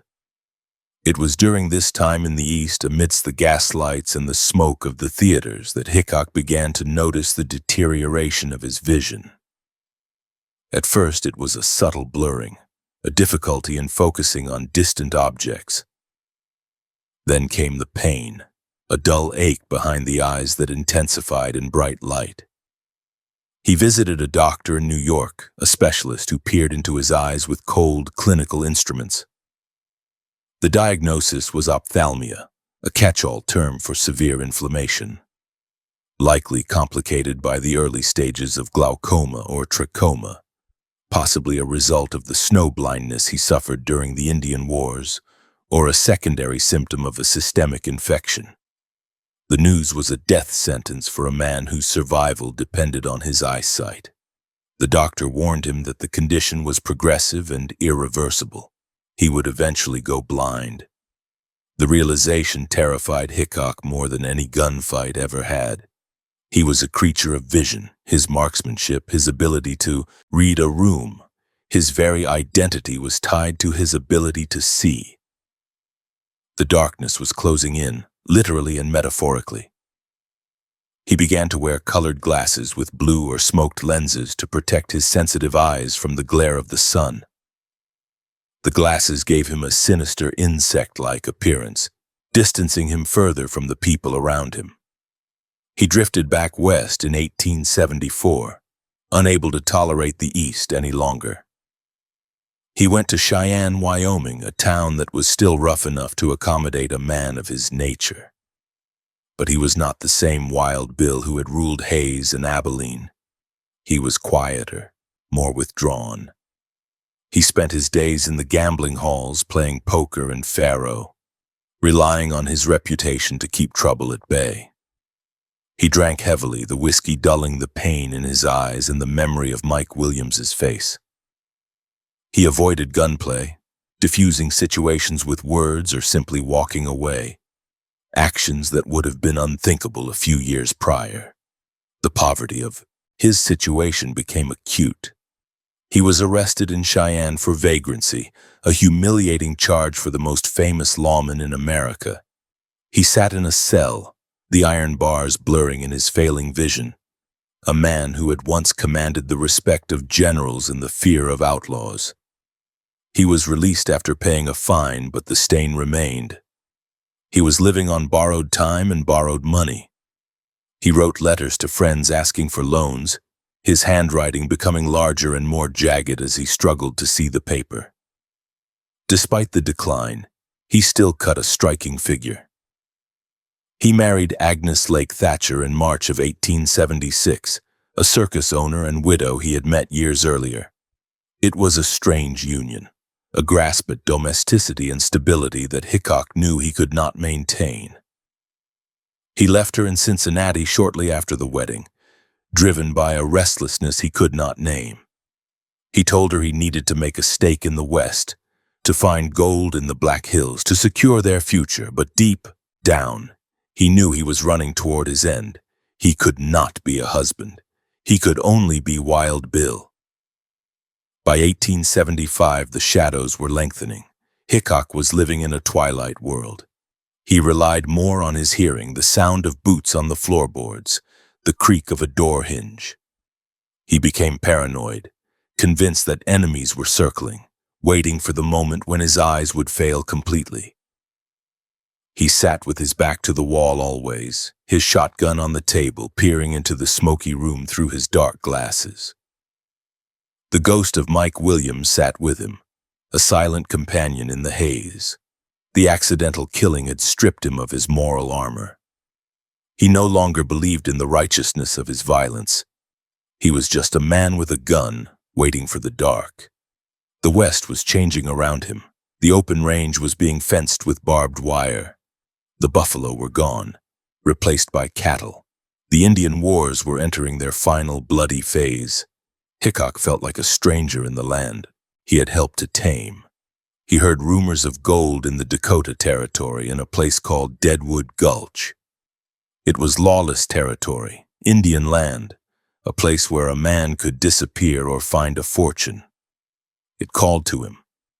It was a place for desperate men, and James Butler Hickok was desperate. He prepared for the journey north, gathering his equipment. He packed his guns, the ivory handles yellowing with age. He packed his dark glasses. He packed the guilt that he carried like a stone in his chest. He knew he was not going to the Black Hills to start a new life. He was going there to finish the old one. The fastest gun was slowing down. The sharpest eyes were dimming. The legend was crumbling, leaving behind a tired, sick man who just wanted the noise to stop. In the quiet moments, before the whiskey took hold, he would replay the night of October 5th. He would see the flash, hear the crack, feel the recoil. He would see Mike Williams falling. He wondered if that was his sin, the one that could not be washed away. He had killed bad men, dangerous men, and felt no remorse. But he had killed a friend, a good man, and it had hollowed him out. He was a shell, walking through the motions of living. As 1875 drew to a close, Hickok stood on the precipice of his final act. He was 38 years old, but his body was wrecked by wounds and disease. He moved with a stiffness that betrayed his pain. He looked at the horizon toward the north, where the Black Hills rose like dark islands in the prairie sea. There was gold there, they said. There was whiskey, and there was oblivion. He saddled his horse, adjusted his gun belt, and turned his face toward the shadows. The deputy he had killed waited for him in the dark, and Wild Bill rode to meet him. July 1876 witnessed the arrival of a wagon train into the gulch of Deadwood, Dakota Territory, a scar of frenzied commerce carved into the sacred Black Hills of the Sioux. The wagons creaked and groaned over the rocky trail, descending into a canyon that reeked of pine resin, raw sewage, and the metallic tang of crushed quartz. Among the new arrivals rode James Butler Hickok, his tall frame hunched slightly in the saddle, his eyes hidden behind dark, smoked lenses. The town he entered was illegal, a squatter's camp existing in direct violation of the Fort Laramie Treaty, fueled by the discovery of gold and the avarice of thousands. It was a place of mud and noise, where the ceaseless pounding of the stamp mills crushed rock 24 hours a day. A rhythmic industrial heartbeat that shook the ground and rattled the teeth. To Hickok, it sounded like the closing of a trap. He had come north with his friend Charlie Utter, a meticulous little man known as Colorado, Charlie, and an entourage that included the notorious Calamity Jane Canary. Utter had organized the wagon train hoping to profit from the mining boom. But for Hickok, the journey was less about seeking fortune and more about finding a place to exist. His eyesight was failing rapidly. The sharp, eagle-like vision that had allowed him to kill Davis Tutt at 75 yards was gone, replaced by a painful sensitivity to light and a blurring of the edges of the world. He saw figures as shapes, distinct features washing out in the glare of the sun. The ophthalmia was progressive, a creeping blindness that terrified him more than any human enemy. He relied on Utter to navigate the camp, to find their plot on Whitewood Creek, and to set up the tent that would serve as their home. Deadwood was a chaotic hive of humanity, a single street running along the bottom of the gulch, flanked by shanties, tents, and hastily constructed false front buildings. The street was a quagmire of black mud, churned by heavy freight wagons and the boots of prospectors. Saloons, gambling halls, and brothels dominated the commerce, places with names like the Gem, the Green Front, and Nuttall and Mann's Saloon No. 10. Violence was as common as the gold dust that served as currency. Men settled disputes with knives and pistols, bodies often left in the mud until the morning. Hickok, despite his ailment, was instantly recognized. The long hair, the height, the way he carried himself. The legend had arrived, and a ripple of excitement and unease moved through the gulch. He spent his days in the gambling halls trying to earn a living at the card tables. It was the only trade left to him. He could no longer scout. He could not see well enough to track. He could not serve as a lawman. He could not trust his aim. So he played poker, relying on his knowledge of human nature and the intimidation factor of his name to win pots. He sat with his back to the wall, always.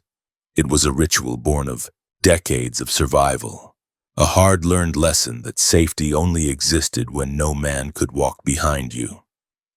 He scanned the rooms through his tinted glasses, his hand never straying far from the Smith & Wesson revolver he now carried in his coat pocket, or the pearl-handled Colts at his waist. July passed in a haze of alcohol and cards. Hickok drank heavily but rarely to the point of stupor. The whiskey dulled the ache in his eyes and the darker ache in his soul. He wrote letters to his new wife Agnes back in Cincinnati. His handwriting was large and erratic, the letters sloping down the page. He wrote of the gold he hoped to find, but the tone was somber, filled with a premonition of finality. He told her that if they never met again, she should know he loved her. He was a man settling his affairs, saying goodbye by installments. He knew the odds were catching up. The law of averages dictated that a man who lived by the gun would eventually die by it. On the 1st of August, 1876, Hickok was playing poker at Nuttall and Mann's. The game was low stakes, a way to pass the time. At the table sat a drift of a man named Jack McCall. McCall was a buffalo hunter of low repute, a man with a narrow face, a double chin, and a resentment that simmered just below the surface. He was losing badly. Hickok, playing with a casual efficiency, cleaned him out.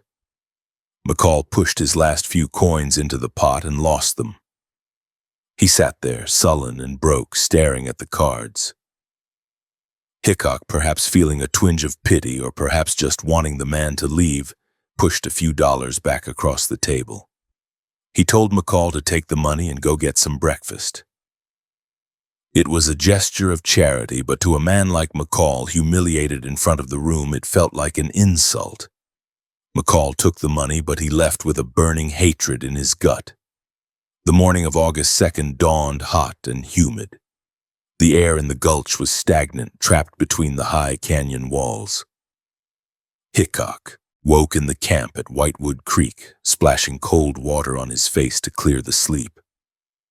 He cleaned his guns, a habit that never died. He checked the loads, wiping the oil from the metal. He dressed with his usual care, putting on a clean shirt, his frock coat, and the wide-brimmed hat. He told Charlie Utter he was going into town. Utter, busy with his own affairs, nodded, watching his friend walk away. It was the last time he would see him alive. Hickok wandered through the town, stopping at the Star Louis saloon for a drink. He was restless, an edgy energy coursing through him. He met a few acquaintances, declining an invitation to dinner. He said he wasn't hungry. Around 3 o'clock in the afternoon, he found himself back at Nuttall and Mann's Saloon number 10. It was a long, narrow building, the interior dim and smelling of stale beer, sawdust, and tobacco smoke. A bar ran along one side, with gambling tables scattered through the rest of the space. A poker game was forming. The players were Carl Mann, one of the owners of the saloon, Charles Rich, a gambler, and Captain William Massey, a former riverboat pilot. They needed a fourth. Hickok joined them. He surveyed the table, looking for his seat. Usually he would maneuver to sit with his back to the wall, facing the front door. Today, however, Charles Rich was sitting in that chair. Hickok asked Rich to move, explaining his preference. Rich, perhaps thinking it was a joke or simply being stubborn, laughed and refused to move. He told Hickok to sit in the empty chair opposite him. Hickok hesitated. The chair offered to him placed his back directly to the front door and the bar. It left him exposed, blind to anyone entering the establishment. He looked at the wall seat again, then at the empty chair. The fatigue, the fatalism, or perhaps just the desire to play cards overrode his instinct. For the first time in years, James Butler Hickok sat down with his back to the room. He adjusted his coat, settled into the chair, and asked for the cards to be dealt. The trap was set not by an enemy, but by a simple refusal to change seats. The game proceeded for nearly an hour. The atmosphere was relaxed. The men joked, drank, and bet small amounts. Hickok was winning. He played with a concentration that excluded the rest of the saloon. He did not see the front door open. He did not see the figure step out of the bright afternoon sun and into the gloom of the bar. Jack McCall had returned.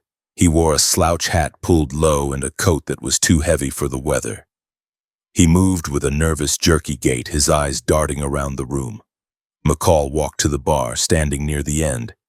He ordered a drink, his hand shaking slightly as he lifted the glass. He watched the poker game in the corner. He saw the broad back of Wild Bill Hickok, the long hair cascading over his shoulders. He saw the vulnerability. No one paid McCall any attention.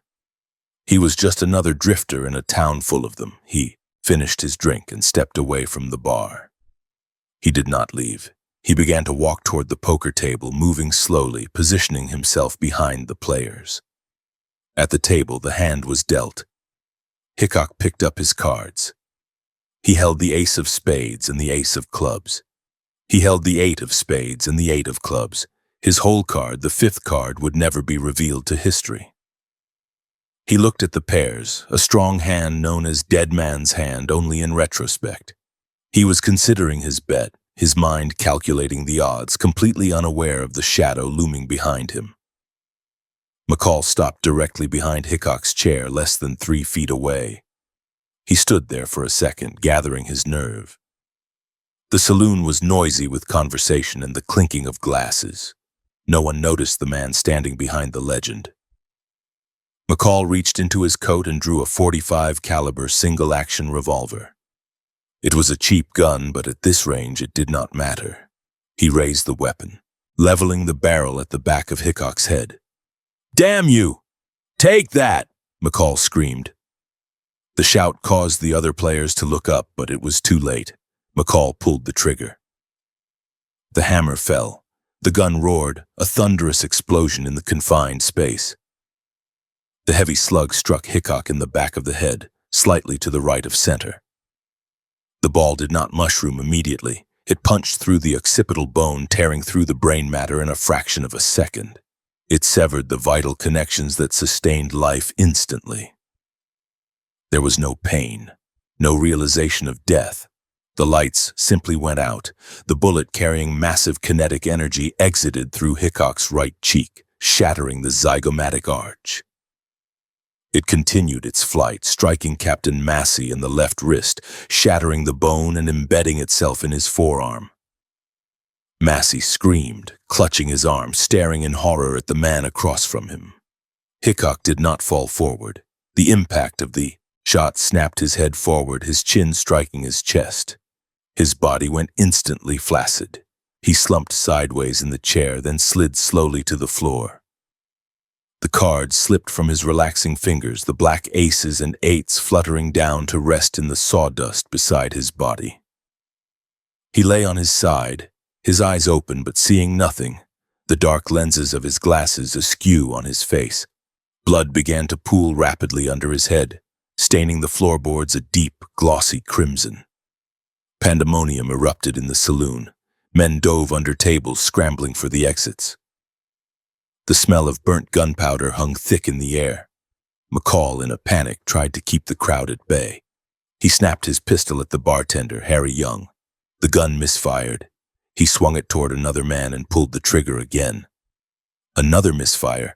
The cartridge was a dud, or the cylinder had not advanced. He was holding a useless piece of iron. McCall turned and ran for the back door. He scrambled onto a horse tethered outside, but the saddle was loose. As he tried to mount, the saddle slipped, dumping him into the dirt. He scrambled to his feet and ran down the alley, diving into a butcher shop to hide. He was cornered minutes later by a mob of angry miners. They dragged him out, shouting for a rope. The sheriff took custody, barely preventing a lynching on the spot. Back in the saloon, a silence descended as the dust settled. Charles Rich and the others gathered around the fallen man. They turned him over. The exit wound in his cheek was a jagged, ugly hole. The entry wound in the back of his head was small and dark, ringed with powder burns. James Butler Hickok was dead. The Prince of Pistoliers, the man who had survived the Civil War, the duels, and the Indian arrows, had been murdered from behind by a drunk in a dirty saloon. He was 39 years old. Charlie Utter arrived on the scene, pushing through the crowd. When he saw his friend lying in the sawdust, the meticulous little man broke down. He wept openly, cursing the coward who had done this. He took charge of the body, ordering it to be moved to their camp. He wanted Hickok away from the gawking crowds, away from the place of his death. The news spread through Deadwood like a prairie fire. The stamps fell silent. The gambling halls closed. The entire gulch seemed to pause. Wild Bill was dead. It was the end of something larger than the man himself. It was a signal that the era of the individual gunfighter, the knight-errant of the plains, was over. The assassin had replaced the duelist. The next day, August 3rd, a funeral was held at the camp near Whitewood Creek. Hundreds of miners attended, standing in the mud with their hats in their hands. Utter had prepared the body with great care. He had placed a large piece of ice in the coffin to preserve the remains against the summer heat. Hickok looked peaceful, his face composed, the long hair carefully arranged to hide the wounds. A wooden board was placed at the head of the grave, inscribed with the words, Wild Bill J.B. Hickok, killed by the assassin Jack McCall in Deadwood, Black Hills, August 2, 1876. Pard, we will meet again in the happy hunting ground to part no more.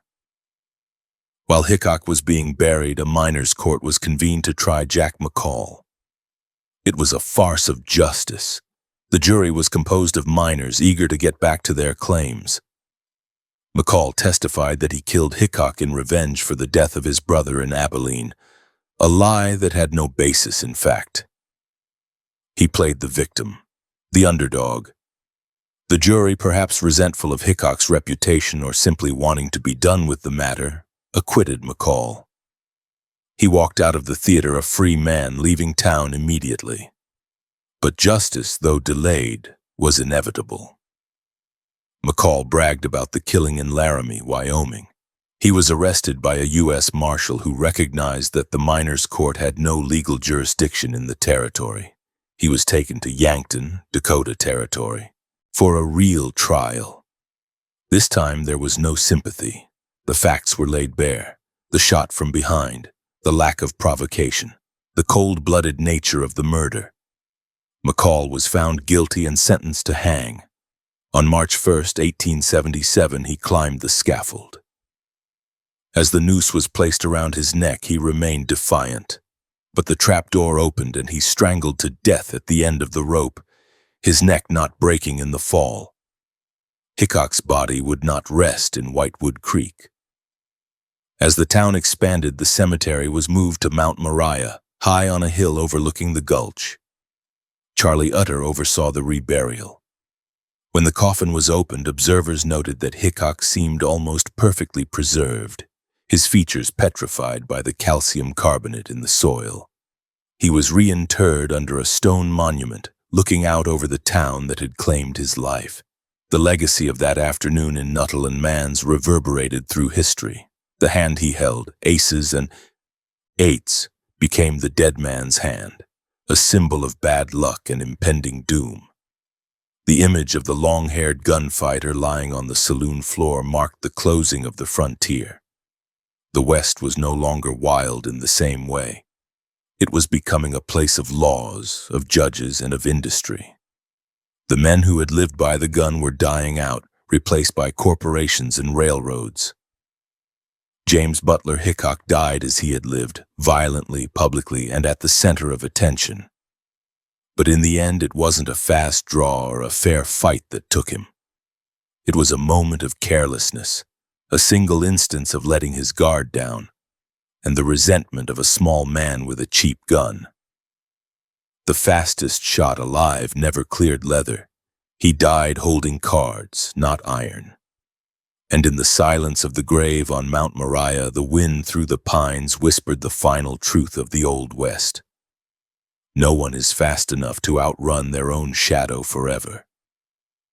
The sun set on Deadwood, casting long darkness over the gulch, and the story of Wild Bill passed from history into myth, written in the blood on the floor of Saloon Number 10.